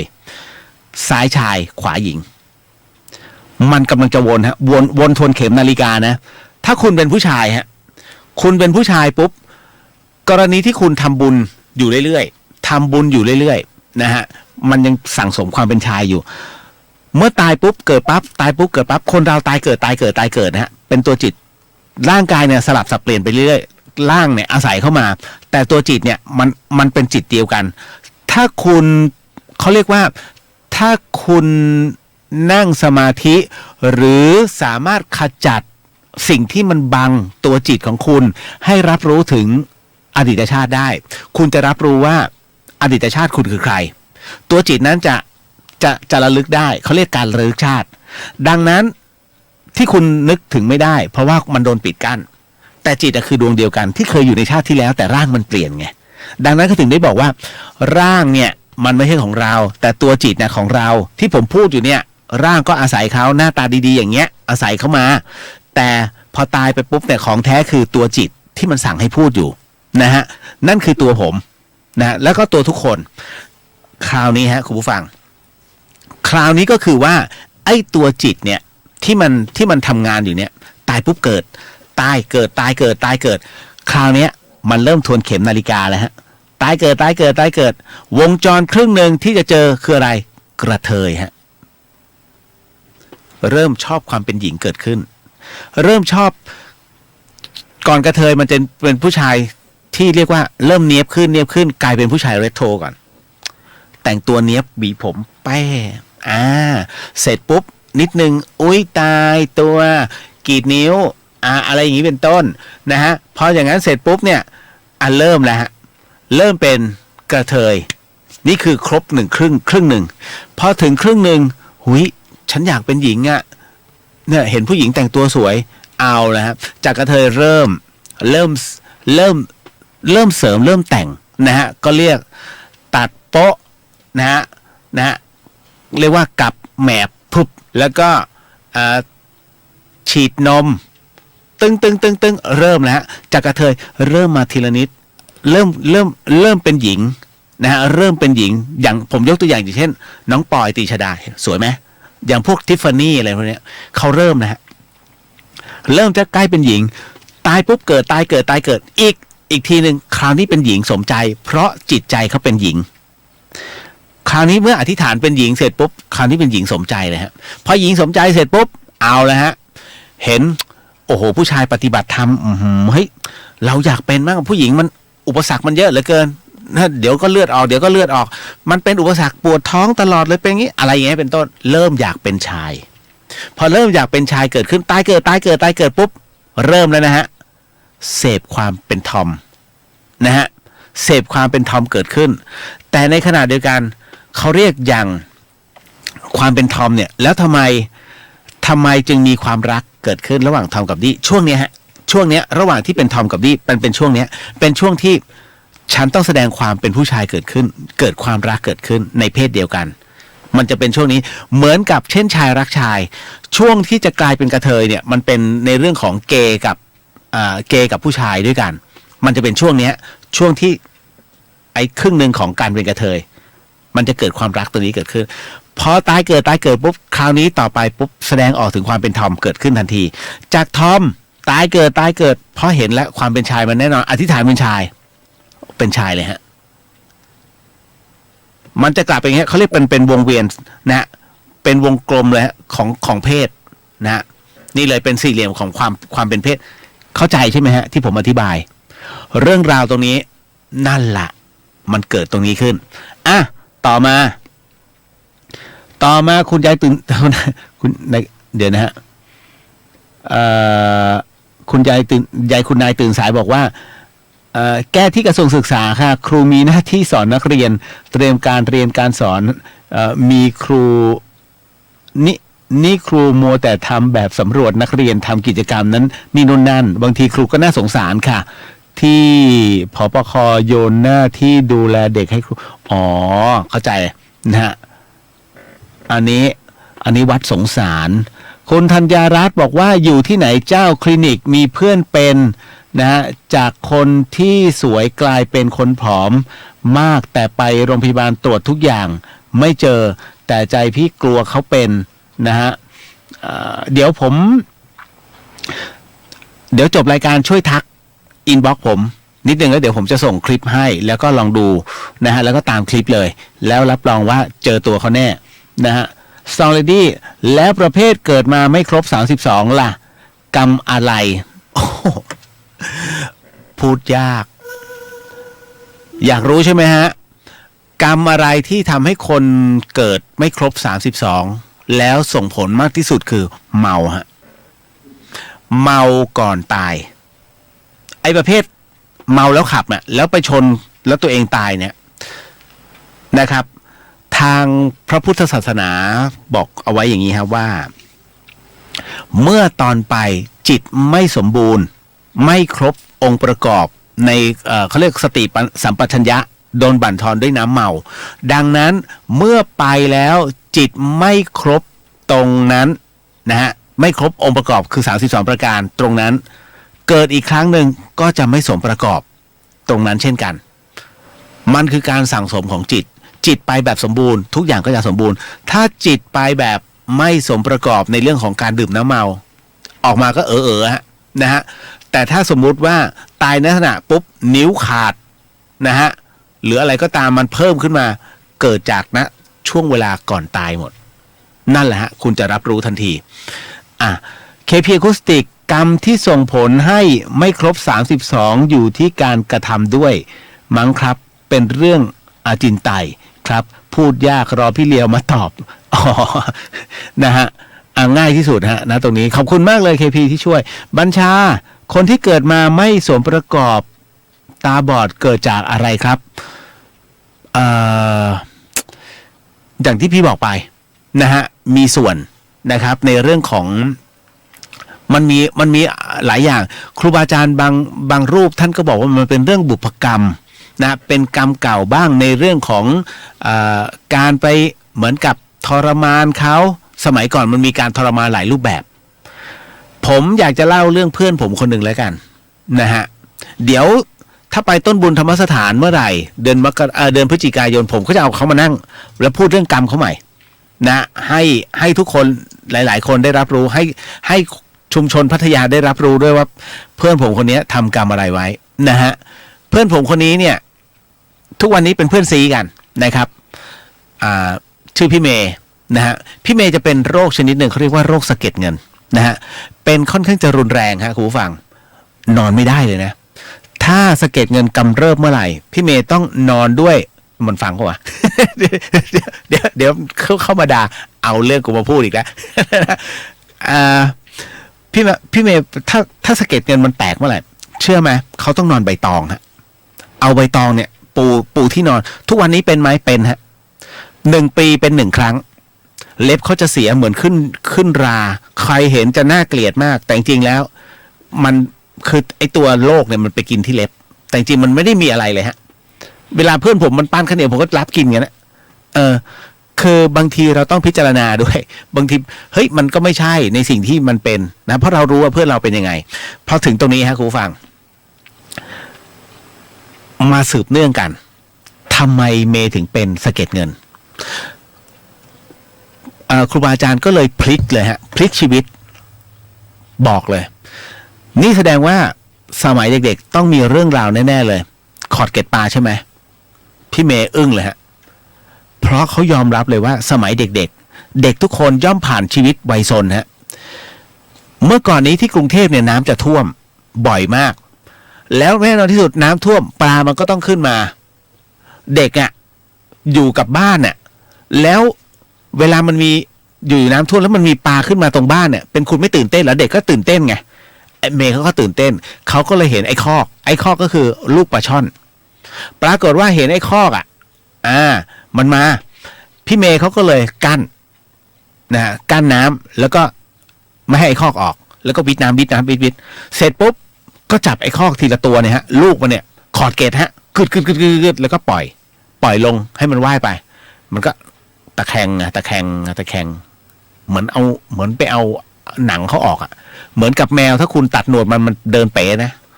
แมวนี่คือหนวดเขาคือเรดาร์นะฮะก็ขอดทุกตัวจนหมดไอ้คอกหมดเลยเป็น10 ตัว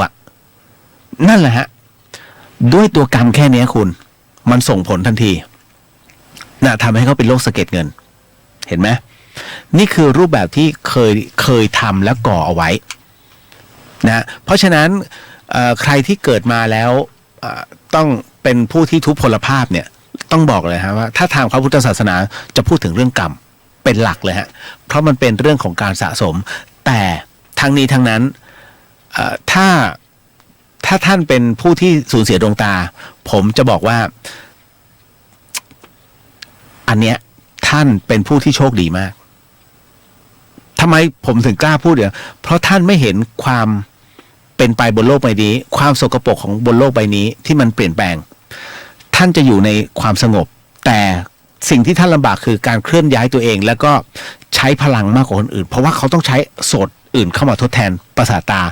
แต่ถ้าเป็นผู้ที่ปฏิบัติธรรมและนั่งสมาธินะเพราะท่านบวชไม่ได้เพราะท่านพิการแต่ท่านถือศีลได้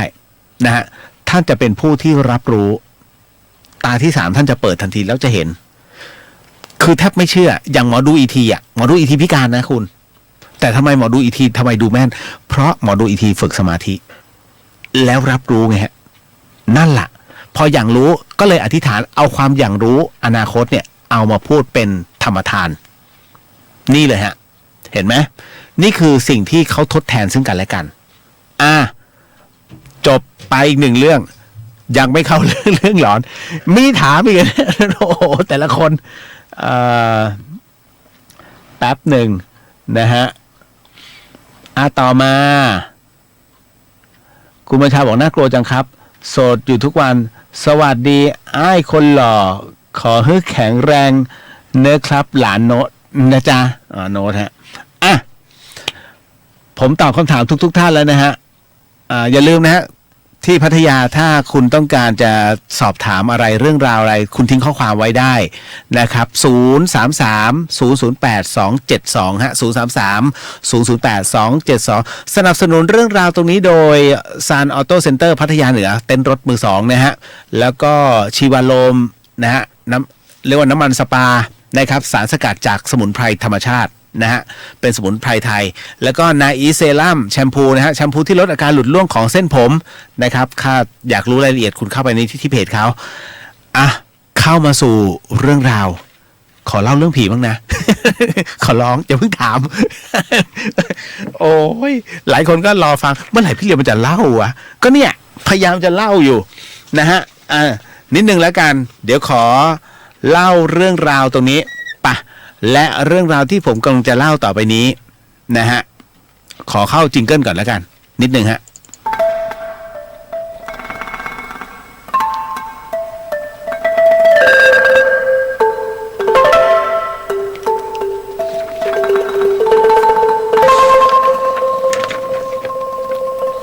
ร ายการนี้ไม่เหมาะกับเด็กอายุต่ำกว่า 15 ปี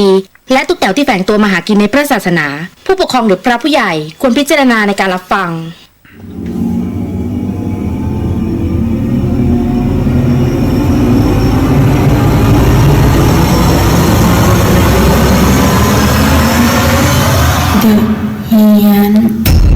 เข้าสู่ในช่วงของเดอะเฮียนนะฮะกับเฮียนสยองจะบอก2 เรื่องก็คงไม่ได้เพราะมันเยอะมาก น้องถามมาเยอะมาก นี่หญิงใหญ่บอกว่าพี่เลียวเราเคยตัดหนวดแมว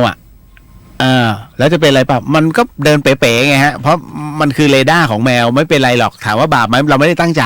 ก็แค่นั้นหรือว่าตั้งใจล่ะถ้าตั้งใจก็ไม่เป็นไรแล้วก็คือแกล้งมันก็ขึ้นใหม่ไม่มีอะไรหรอกครับแต่มาอาศัยเวลานิดนึงแค่นั้นแหละมาเข้าสู่เรื่องราวตรงนี้ก่อนฮะ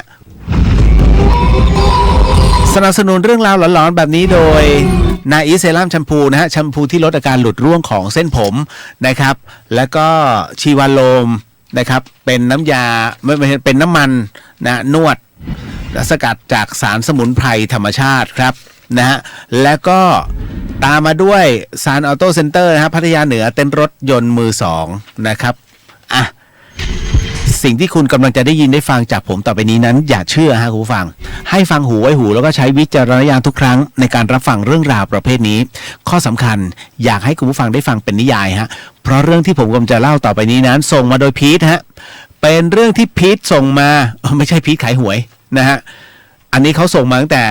เมื่อวานแล้วนะฮะเป็นเรื่องด่วนฮะนะครับและเรื่องราวที่พีทส่งมานั้นนะให้ผมเป็นผู้ถ่ายทอดให้คุณผู้ฟังนั้นเขาเล่าว่า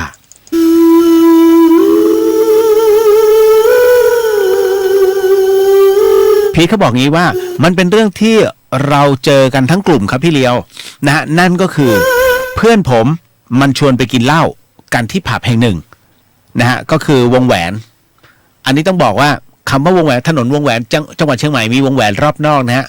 เส้น2เส้น3ว่ากันไปนะครับก็เขาบอกว่าวงแหวนครับนัดเจอกัน3 ทุ่มเพื่อนผมคนนี้ชื่อเจครับส่วนอีกคนนั้นชื่อเล้งคือเจเนี่ยมันกะจะโชว์แฟนใหม่เอามันแน่นอนนะวัยรุ่นนะครับกะว่าจะโชว์แฟนใหม่ให้กับพวกเพื่อนๆเนี่ยนะฮะให้เห็นกันก็เลยนัดดวลฮะน่าสนใจนะนัดอะไรวะนัดดวลเราก็งงๆแรกๆผมกับเพื่อนๆเนี่ยพีทกับเพื่อนๆก็ไปถึงไอ้ที่ร้านที่นัดกันเนี่ยเกือบ4 ทุ่มเห็นมันนั่งอยู่ก็เห็นพีทนะเห็นพีทนั่งอยู่แล้วก็เล้งไม่ใช่เห็นเจเขาบอกงี้ครับเห็นมันนั่งอยู่กับเล้งก็คือเจนั่งอยู่กับเล้งแล้วก็แฟนใหม่ของเจครับก็แนะนำให้รู้จักแฟนใหม่ของเจชื่อว่าแป้งฮะพีทบอกว่าพวกผมก็นั่งอยู่ข้างๆนั่นแหละก็นั่งกินไปคุยไปแล้วคราวนี้เจมันก็อยากจะโชว์เหนือพี่เลียวนั่นคือการดวลฮะดวลอะไรรู้ไหมดวลดื่มคุณพระช่วยดวลดื่มเมลัยฮะก็คือชวนดื่มเหล้านั่นแหละก็เลยท้าให้แข่งกันนะก็แล้วจะมีใครล่ะก็จะมีเพื่อนผมคนหนึ่งก็คือไอ้เข่งแล้วก็มีเล้งดื่มกัน3 คนกะว่าคืนนี้ได้หาเรื่องนอนห้องแฟนครับพวกผมก็จะรู้ว่าเพื่อนน่ะก็คือไอ้เจ้าเจมันคิดอะไรอยู่จนกระทั่งดื่มไปปุ๊บเข่งถอยฮะมันเป็นสเต็ปนะคุณผู้ฟังสาวๆฟังไว้นะอันนี้เขาสอนวิธีการจีบหญิงแบบวัยรุ่นสมัยนี้แต่เขาบอกว่ากระทั่งเข่งถอยเป็นอันรู้กันนะฮะพวกผมก็เฮกันไอ้เจกับเล้งก็ดวลกันต่อจนแป้งเนี่ยแฟนเจเริ่มแสดงอาการเป็นห่วงคือเข้าทางฮะประมาณว่าเฮ้ยจะเมาไหมอะไรผู้หญิงเริ่มเป็นห่วงแล้วไงอยู่ในการแข่งขันกันในการดวลนะฮะมันเหมือนแบบท้าทายอย่างจริงไม่รู้หารู้ไหมแผนมัน นะเขาบอกงี้ว่าก็คือเข้าทางเจมันครับซึ่งสุดท้ายเป็นอันรู้กันไอ้เล้งต้องถอยเจมันก็ชนะก็โอ้โหเรียกว่าคราวนี้ฮีโร่เลยแน่นอนที่สุดพอผู้หญิงเห็นแฟนเป็นฮีโร่ตัวนี้ก็มาคอเคลียร์นะตามสเต็ปพวกผมก็รู้แล้ว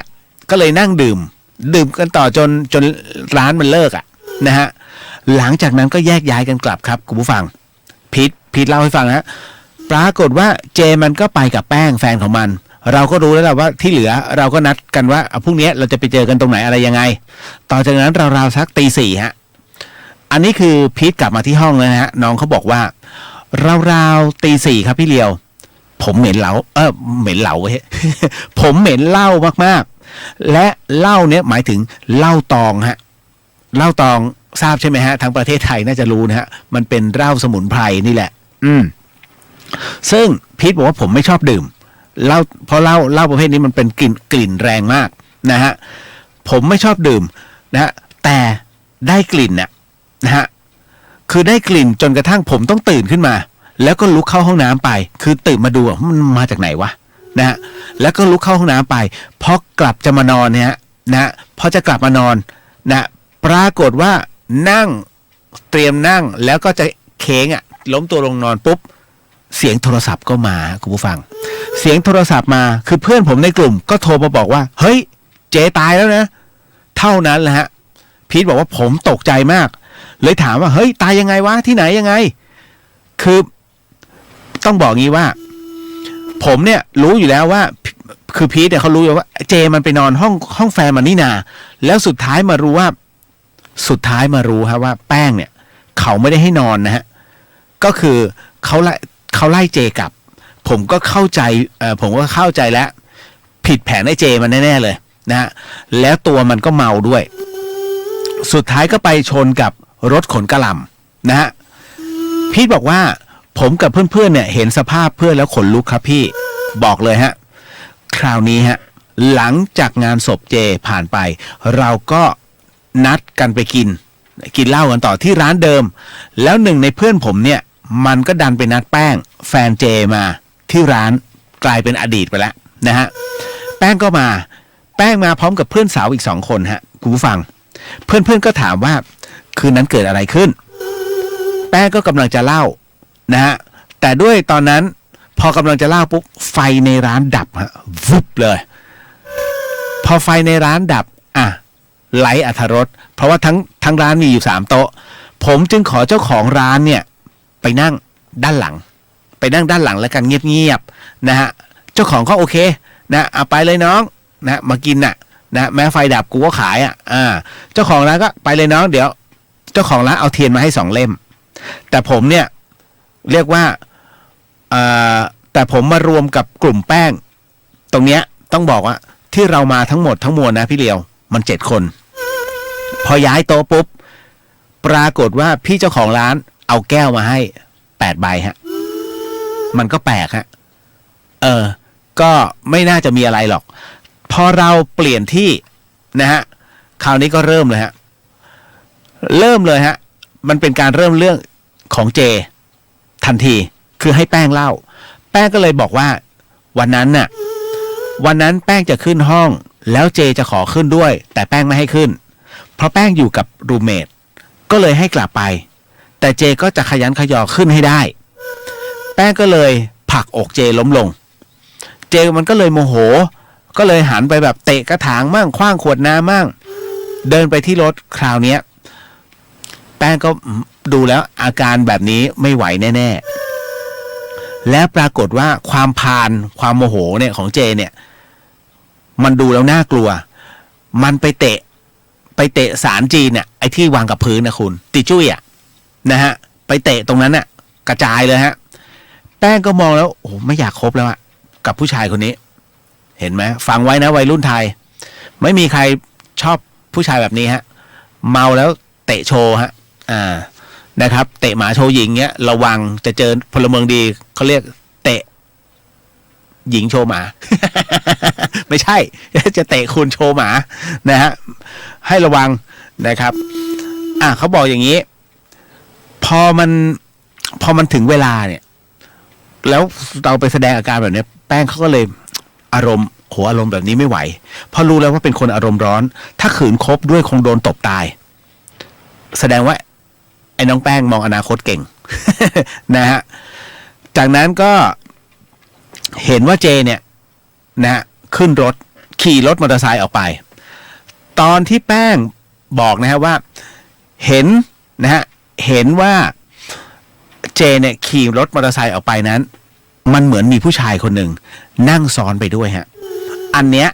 แป้งบอกไม่ยืนยันไม่แน่ใจก็แค่นั้นเองก็มารู้อีกทีคือเจตายแล้วคือโดนรถชนพอแป้งเล่าเสร็จปุ๊บปรากฏว่าขวดเหล้าอ่ะพี่เลียวขวดเหล้าที่วางอยู่กลางโต๊ะมันก็ล้มแล้วก็กลิ้งกำลังจะตกโต๊ะเลยคือมันล่วงไปแล้วแต่ยังไม่ทันหล่นพื้นปรากฏว่าเพื่อนนะอีกคนหนึ่งคว้าไว้ทันพอคว้าไว้ทันเนี่ยไอ้ตองคว้าไว้ทันแล้วพอดึงนะพอดึงไอ้ขวดเหล้าเนี่ยกำลังจะวางบนโต๊ะจะถึงโต๊ะอยู่แล้วปรากฏว่าไอ้ตองที่เก็บที่คว้าทันเนี่ยกลับปล่อยมือฮะขวดเหล้าก็เลยตกถึงพื้นดีว่ามันไม่แตกตองมันเลยบอกว่าเฮ้ยคือทุกคนอ่ะด่ามันแต่ตองบอกว่ามันเหมือนมีคนมาตบมือว่ะเหมือนมีใครมาตบมือให้หลุดมือพอถึงตอนเนี้ยแป้งก็เลยขอตัวกลับก่อนพร้อมเพื่อนแต่พวกผมเนี่ยรั้งเอาไว้ก็จะเลี้ยงข้าวแทนเจมันปรากฏว่าแป้งก็ยอมฮะคือนั่งกินข้าวด้วยนะกับพวกเพื่อนๆคือโต๊ะเราต้องบอกว่าอย่างที่บอกว่ามี7คนนะปรากฏว่าก็สั่งโต๊ะสั่งอาหารมา7ที่ด้วยกันแต่พี่อ่ะเจ้าของร้านเฮ้ยทำไมเอา7วะไม่เอา8เหรอมากัน8ไม่ใช่เหรอพูดแบบเนี้ยเจ้าของร้านพูดนะว่ามา8คนเป็นคุณไหวไหม นะฮะปรากฏว่าไอ้บอยเนี่ยนะฮะมันก็ที่ไปสั่งข้าวถึงกับเหวอเลยฮะรีบมาบอกพวกผมอะเฮ้ยพี่เขาบอกโต๊ะเรามี8คนนะพอไอ้บอยออกมาสักครู่หนึ่งไฟมาฮะไฟเปิดปุ๊บอ่ะก็กินกันแบบชิวๆคุยกันไปแบบนี้แบบเพื่อนฝูงแล้วพอตอนเช็คบินคุณผู้ฟังพีทบอกว่าพอตอนเช็คบินนั้นผมกับเล้งเดินไปเช็คบินฮะก็เลยถามพี่เจ้าของร้านว่าพี่ยื่นโทรศัพท์ให้ฮะพี่เนี่ยถ่ายเนี่ยคือยื่นโทรศัพท์ที่มีภาพไปเจไว้แล้วก็ถามพี่เมื่อกี้พี่เห็นเพื่อนผมคนนี้ป่ะเนี่ยแล้วก็ยื่นภาพยื่นโทรศัพท์ให้ดูเป็นรูปของเจฮะพี่ก็ก็มันก็นั่งอยู่ในวงไงทำไมเหรอผมก็บอกเปล่าครับคือมันหนีกลับบ้านไปก่อนเจบอกพี่พอพูดแค่นั้นน่ะตอนนั้นผมกับไอ้เล้งอ่ะขนลุกเลยครับแล้วพอมาถึงที่โต๊ะก็เลยเล่าให้เพื่อนๆฟังทุกคนตกใจมากยิ่งแป้งนี่ขอตัวกลับเลยกลัวมากนะฮะตกลงนะฮะพีทเลยถามมาว่าเจมันมาจริงเหรอพี่แล้วมันมาเนี่ยมันมาตามใครคือเรื่องราวตรงเนี้ยมันเป็นอะไรที่ต้องบอกก่อนนะว่าพูดยาก ผมไม่ได้อยู่ในเหตุการณ์นะฮะก็น่าจะ1เพื่อนๆด้วยเพราะมันมีความสนิทสนมซึ่งกันและกัน2การตายโหงนะด้วยภาวะอารมณ์นะตรงนั้นนะ3อาจจะมากับแป้งเพราะว่าเป็นผู้หญิงที่เขารักนะไม่ใช่หรอกไม่ใช่รักหรอกมันวาดหวังแค่นั้นแหละนะพอลองวางแผนกันได้ขนาดนี้เดี๋ยวกูต้องเมาโชว์ไอ้นู่นไอ้นี่นะคือมันแบบมันผิดนะเข้าใจวัยรุ่นเดี๋ยวฉันจะเลิกบุหรี่ฉันรักเธอมากฉันจะเลิกบุหรี่เพื่อเธอเอ้าตอนมึงดูดไม่เห็นอะไรเลยมึงดูดเพราะอะไรล่ะมันเลิกมันเพราะแล้วจะมาเลิกอะไรเพราะกู ถูกไหมก็มันยังดูดอ่ะก็ปล่อยมันสิมันจะเลิกจะดูดจะเรื่องของแกไม่ต้องมาทำเพื่อฉันนะถ้ารักสุขภาพก็เลิกก็แค่นั้นต้องมาเพื่อเธอไม่จำเป็นถ้าผมเนี่ยจะเลิกกินเหล้าเพื่อเธอไม่จำเป็นตอนมึงกินไม่เห็นมีกูเลย ถูกไหม เนี่ยมันก็ต้องรู้จักอ่ะคือต้องรู้จักโอ้อย่าเอาตัวเองเป็นตัวตั้งนะโอ้โหนี่เขาเลิกเหล้าเพราะฉันเลยนะแต่ทำไมเหรอเป็นศูนย์ส่งเสริมสุขภาพไงนะโอ้โหนี่เขาเลิกบุหรี่เพื่อเราเลยนะโอ้ยตายคิดใหม่ฮะน้องนะจ๊ะมันไม่ใช่หรอกคือมันอยากจะเลิกอยากดูดีแค่นั้นแหละเรื่องของเรื่องขออภัยนะถ้าพี่รู้ทันเพราะพี่เป็นมาก่อน จบลงไป1เรื่องนิดนึงขอเอาอีกอย่างนะมีคนถามมาอีกแล้วสตองเลดี้แล้วประเภทเกิดมาออกไปแล้วนะฮะเดี๋ยวนะตึ๊ดอันนี้คุณบัญชาน่ากลัวจังครับโสดอยู่ทุกวันไอเลียตึ๊ดอ๋ออันนี้ คุณพัชรพรบอกว่าพี่เลียววันนี้อยู่ถึงกี่โมงครับเดี๋ยวไปแล้ว ไม่อยู่นานนะโอ้อยู่นานไม่ได้นะครับ ขอให้คุณผมพูด2 ชั่วโมงอะ่ะจริงๆหมอพยายามบอกไม่ต้องพูดเยอะสลับสับเปลี่ยนก็ได้แต่ผมเบื่อลิขสิทธิ์เพลงผมพูดตรงๆเลยผมออกพูดใน YouTube ด้วยพูดใน Facebook ด้วยผมเบื่อพวกลิขสิทธิ์คือมันน่ารำคาญอ่ะถามว่าการเปิดเพลงเนี่ยมันคือการโปรโมทให้นะฮะแล้วเราไม่ได้คาดหวังหรอกว่าเฮ้ยโอ้โหมันจะต้องมาเสียไม่ใช่เขาเปิดขั้นเวลาเพื่ออะไรเพื่อที่จะทำการโปรโมทให้ด้วยเพราะว่าเพลงของคุณน่ะแสดงว่าเพลงคุณมีคุณภาพเพราะเพลงอีกหลายเพลงที่มันไม่ถูกเปิดแต่เพลงคุณน่ะถูกเปิดมันต้องคิดในแง่บวกไงฮะเพราะฉะนั้นเพลงมันมีเป็นพันเป็นหมื่นเพลงแต่หนึ่งในเพลงหมื่นเนี่ยเขาเลือกเอาเพลงคุณมาเปิดเนี่ยมันถือว่าการโปรโมทเลยนะควรจะดีใจนะครับไปเรียกลิขสิทธิ์เนี่ยผมเบื่อมากประเภทนี้คือคิดได้แค่นี้ไงพอคิดได้แค่นี้ผมว่ามันก็อยู่แค่นี้แล้วกันผมก็เลยไม่เปิดเพลงเลยนะฮะจะเปิดเฉพาะเพลงที่มันไม่มีลิขสิทธิ์แล้วก็เพลงที่เขาแต่งใหม่ไม่มีลิขสิทธิ์แล้วผมเปิดให้อันเนี้ยคือมันเป็นกำลังใจอีก1 ช่องทางให้เด็กรุ่นใหม่ไงนะฮะคุณจินภัทรบอกว่าพูดถึงเรื่องเวรกรรมตอนเด็กๆผมชอบเอาน้ำร้อนลวกมดคันไฟโตขึ้นมาโดนมดคันไฟกัดไม่ได้เลยครับพี่เรียวจะแพ้แล้วก็เป็นผื่นผุพองเข้าใจเรื่องกรรมเวรเลยครับเห็นภาพตอนเด็กๆที่ทำโผล่ขึ้นมาทันทีมันก็เป็นอีก1 เรื่องราวคือเราคิดไม่ทันหรอกเด็กๆผมมีวีรกรรมเยอะโอ้ยเรื่องฆ่างูอะไรโอ้โหเยอะผมอะนะฮะการเองนครสวัสดีครับพี่เรียวสวัสดีครับนะบัญชาตกใจเสียงอะไรเสียงพี่เหรอนะสตรองเลดี้กรรมเมียน้อยไม่เกี่ยวฮะอันนั้นคือจะบอกว่าหลายคนอาจจะเขา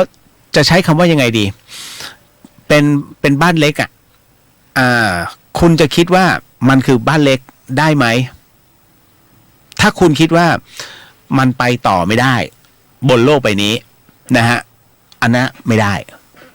ผมยกตัวอย่างผู้ชายคนหนึ่งมีเมีย20 กว่าคนไทยฮะสงสัยไหมคุณถามรุ่นป้าๆได้ฮะคุณเคยรู้จักเต็กกอไหม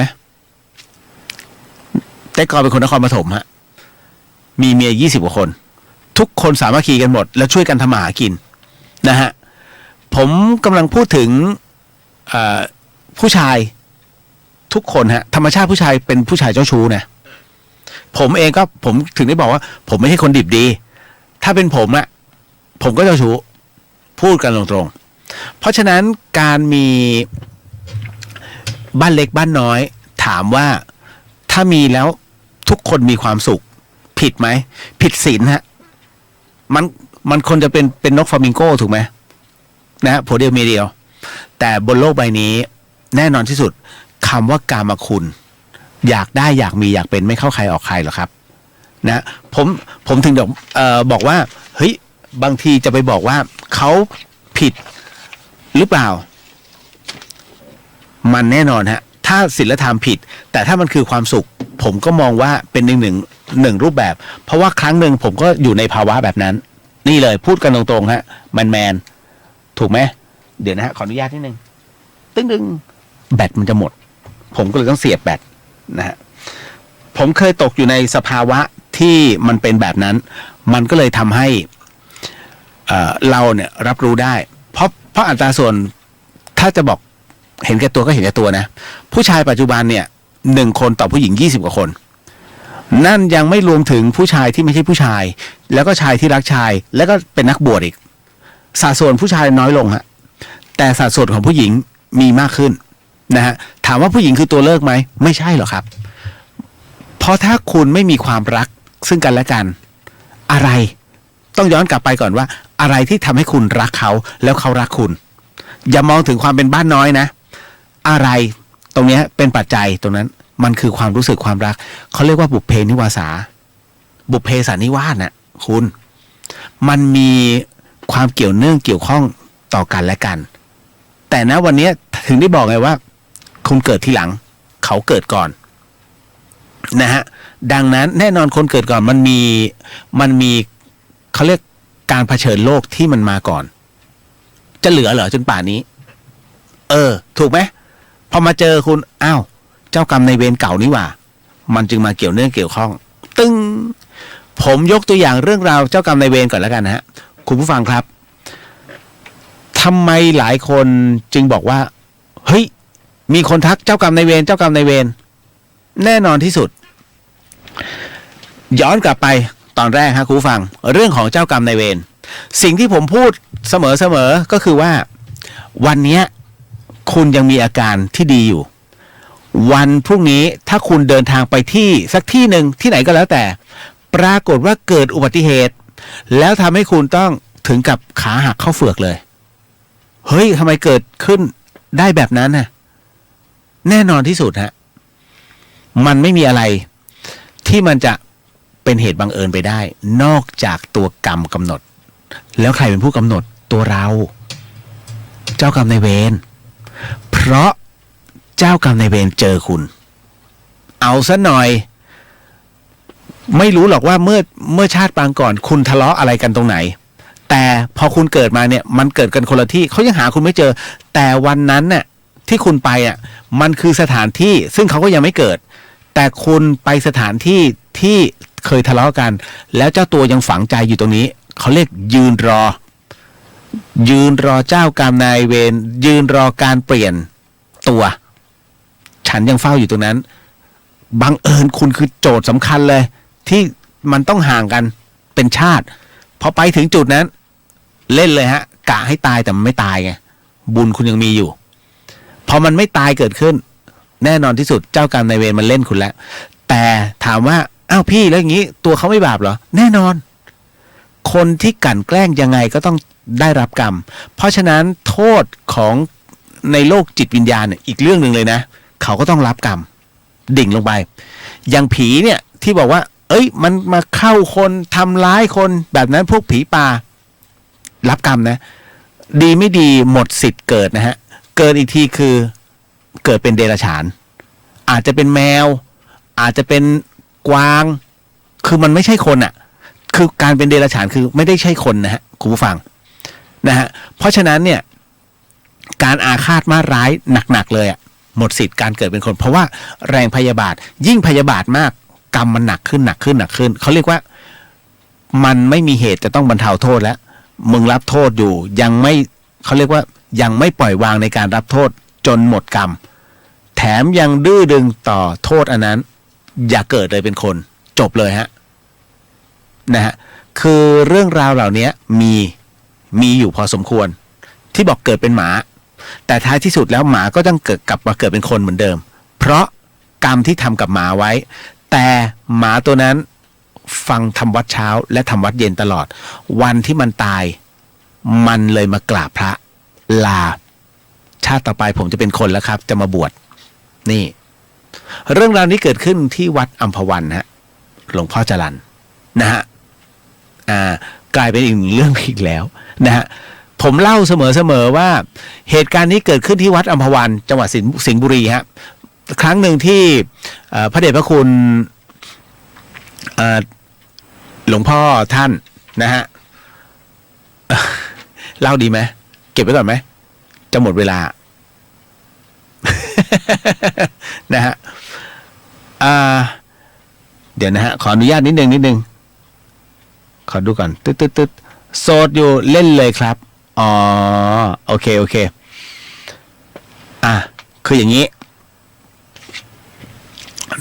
ที่วัดอัมพวันนะฮะนะครับหลวงพ่อท่านก็บอกว่ามีคนหนึ่งฮะคุณผู้ฟังมากราบท่านนะครับมากราบท่านแล้วก็เดี๋ยวขออนุญาตนิดนึงนะฮะพิมพ์ก่อน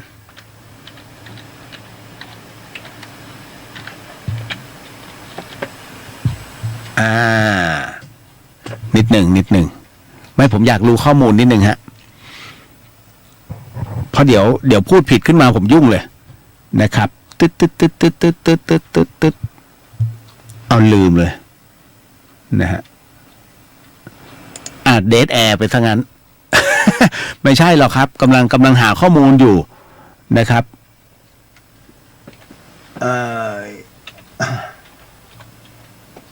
ไม่อยู่ๆผมแบงค์ไปเลยนะครับผมจำชื่อท่านไม่ได้นะนิดนึงตึ๊ด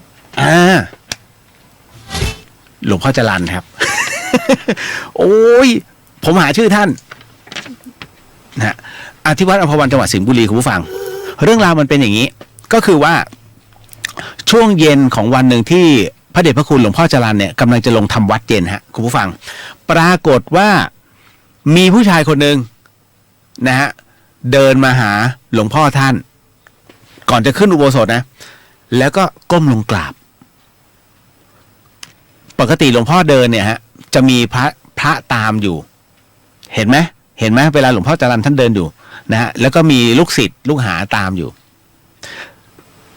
ปกติคนจะเข้ามากราบหลวงพ่อเนี่ยนะณตอนนั้นเนี่ยยากมากแต่ผู้ชายคนนี้อยู่ๆเดินมากราบพอเดินมากราบเสร็จปุ๊บนะฮะก็บอกว่าหลวงพ่อครับผมก็จะมาลาหลวงพ่อครับผมอยู่ที่นี่มาหลายปีแล้วหลวงพ่อก็เมตตาผมมาตลอดณวันนี้ผมพ้นกรรมแล้วผมก็จะไปเกิดแล้วครับพอพูดอย่างนี้เสร็จปุ๊บเนี่ยหลวงพ่อท่านก็พิจารณานะฮะหลวงพ่อจรัญฮะท่านพิจารณาเสร็จปุ๊บท่านก็เลยถามว่าอ้าวแล้วโยมเป็นใครปรากฏว่าผู้ชายคนนี้บอกว่ากระผมเป็นหมาที่อยู่หน้าวัดครับที่หลวงพ่อเมตตาผมอยู่เรื่อยๆหลวงพ่อท่านก็นึกถึงว่ามันมีหมาอยู่ตัวหนึ่งที่หลวงพ่อท่านมักจะเวลาท่านเดินไปเนี่ยมันจะเข้ามาหาท่านก็จะลูบหัวนะฮะอยู่เรื่อยๆคือเมตตามันนะปรากฏว่าไอ้หมาตัวเนี้ยถูกรถ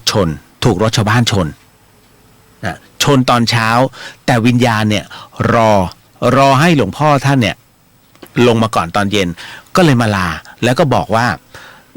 เดี๋ยวชาติต่อไปผมจะเป็นคนแล้วนะฮะเพราะฉะนั้นผมจะขออยู่เหมือนกับจะมาขออยู่ที่วัดแห่งนี้เรื่องตรงนี้ฮะถึงได้บอกว่าคนเราจะรู้ว่าในชาติต่อไปตัวเองจะเกิดเป็นอะไรคือลมหายใจสุดท้ายมันเกิดขึ้นครูบาอาจารย์บอกว่าตัวกรรมเนี่ยคุณจะสัมผัสได้ว่าตัวกรรมเนี่ยมันจะปรากฏทันทีว่าชาติต่อไปที่คุณจะต้องเกิดเนี่ยเป็นอะไรนะตรงนั้นจะเป็นหญิงเป็นชายเป็นใครก็แล้วแต่มันจะผุดขึ้นมาดังนั้นเพื่อไม่ให้ฟุ้งซ่านจนเกินไปเขาถึงได้บอกว่าจงกำหนดตัวเองให้จิตว่างพุทโธพุทโธพุทโธเพราะไม่งั้นถ้าจิตฟุ้งไปไอ้ข้างๆเองตายโหงจิตไปกระทบหมากูเป็นหมาเลย มีไอ้ที่ต้องเกิดเป็นหมาก็มีนะฮะผมถึงได้บอกว่าไอ้เรื่องราวแบบเนี้ยเอาการอันนี้เก็ตแล้วนะสำหรับเจ้ากรรมในเวรที่พอเจอปุ๊บมันเล่นเลยคุณจะเดินทางไปตรงไหนในประเทศไทยมันไม่โดนหรอกแต่พอเดินไปจุดเนี้ยโดนเลยนี่แหละฮะเจ้ากรรมในเวรนี่แหละฮะต่อมานิดนึง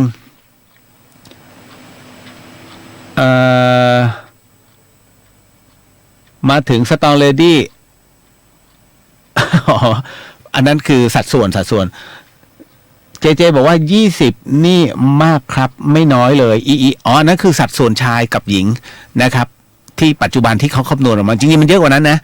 น่าจะ20กว่าด้วยซ้ำบัญชาบอกว่าตั้งแต่เกิดมาผมไม่เคยเจ้าชู้ครับแต่มีหลายคน เองครับเหมือนกันผู้หญิงเดินผ่านหน้าถามว่าจะดูไหมน่ารักเป็นเราแล้วก็มองทุกคนมองหมดคุณจะมาโกหกเมียไม่มองหรอกเมียอย่าไปเชื่อนั่นน่ะแก่แค่ไหนก็มองเขาเรียกน้ำจิ้มหัวใจแค่นั้นแหละแต่มันทำอะไรไม่ได้หรอกคือมองก็พิจารณาแล้วจบเดินผ่านต่อไปก็ไปดูซื้อของนี่นู่นนั่นก็แค่นั้นเองนะฮะอันนี้สตองเลยดิกบทรงสิทธิ์ปาฏิหาริย์น่าจะเจอกันมาตั้งนานก่อนที่เธอจะเป็นของใครอันนี้ร้องเพลงละเผลอเจอ นะฮะต่อมาฮะคุณธัญรัตน์พ่อพี่ตอนเข้าโรงพยาบาลพ่อเล่าให้ฟังว่าเขามองเห็นสัตว์หลายๆอย่างเช่นงูกบ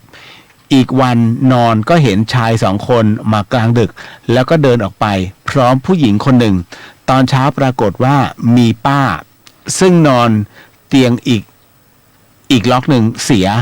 แล้วอีกวันย้ายโรงพยาบาลอันนี้เดี๋ยวนะฮะขอนิดหนึ่งน่าสนใจฮะย้ายโรงพยาบาลฟังวิทยุพระก็เทศเรื่องตายว่าเปลี่ยนภพภูมิ เลยคิดว่าคงถึงเวลาของท่านก็มันใช่ฮะบางคนจะโดนผมบอกว่าคนเราทุกวันนี้อยู่ด้วยกรรมตัวกรรมเป็นตัวกำหนดลิขิตชีวิตคนคุณจะเดินไปทางไหนเนี่ยคุณคิดอะไรอยู่หรือว่าคุณกำลังทำอะไรตัวกรรมเป็นคนกำหนดทั้งหมดนะฮะจะดีจะชั่วตัวกรรมกำหนดหมดเลยฮะนะฮะอันนี้สวัสดีพี่เลียวทำงานไปด้วยฟังไปด้วยค่ะอ๋ออันนี้อ่านว่าแก้มใช่ไหมคำใช่ไหมคำเลยคำก้อนนะฮะใช่ไหมผมอ่านผิดขออภัยด้วย ผมชอบทิ้งเงี้ยนะฮะก็เป็นเรื่องราวทั้งหมดทั้งมวลแล้วกันนะสุดท้ายได้เรื่องหลอนเรื่องเดียวที่เหลือตอบคำถามหมดมันใช่ไหมผมตอบคำถามเพราะมันเป๊ะผมพอดีขอสาธุครับผมไม่ได้อันนี้ขออนุญาตครูบาอาจารย์คือผมต้องเปิดเพราะผมจำชื่อหลวงพ่อจรัญไม่ได้พอเวลาเล่ามากๆหลายเรื่องมาปะทะกันผมลืมชื่อท่านไงแต่ตอนแรกรู้ ก็เสิร์ชหน่อยวัดอัมพวันหลวงพ่อชื่ออะไรนะ นิดนึงแล้วกันนะก็ขออนุญาตพระเดชพระคุณท่านแล้วกันเอาละครับสิ่งหนึ่งสิ่งใดผิดพลาดทั้งไปขอสีการมาณที่นี้ไม่ได้ตั้งใจหรือมีเจตนาพบกันใหม่วันพรุ่งนี้กับทีมงานเดอะเฮียนฮะแก้มกุ้งจังอ๋อ ขออภัยผมอ่านผิดภาษาอังกฤษไม่ค่อยเก่งนะฮะแต่ภาษาไทยเนี่ยไม่ได้เลย นะเจอกันใหม่วันพรุ่งนี้ฮะพี่ละออกับหลวงพี่นุกผมมาอีกทีคือวันพุธหน้าเลยเพราะว่าจันทร์อังคารผมอยู่เชียงรายฮะสาธุนะครับสำหรับค่ำคืนนี้ราตรีสวัสดิ์นะครับพี่น้อง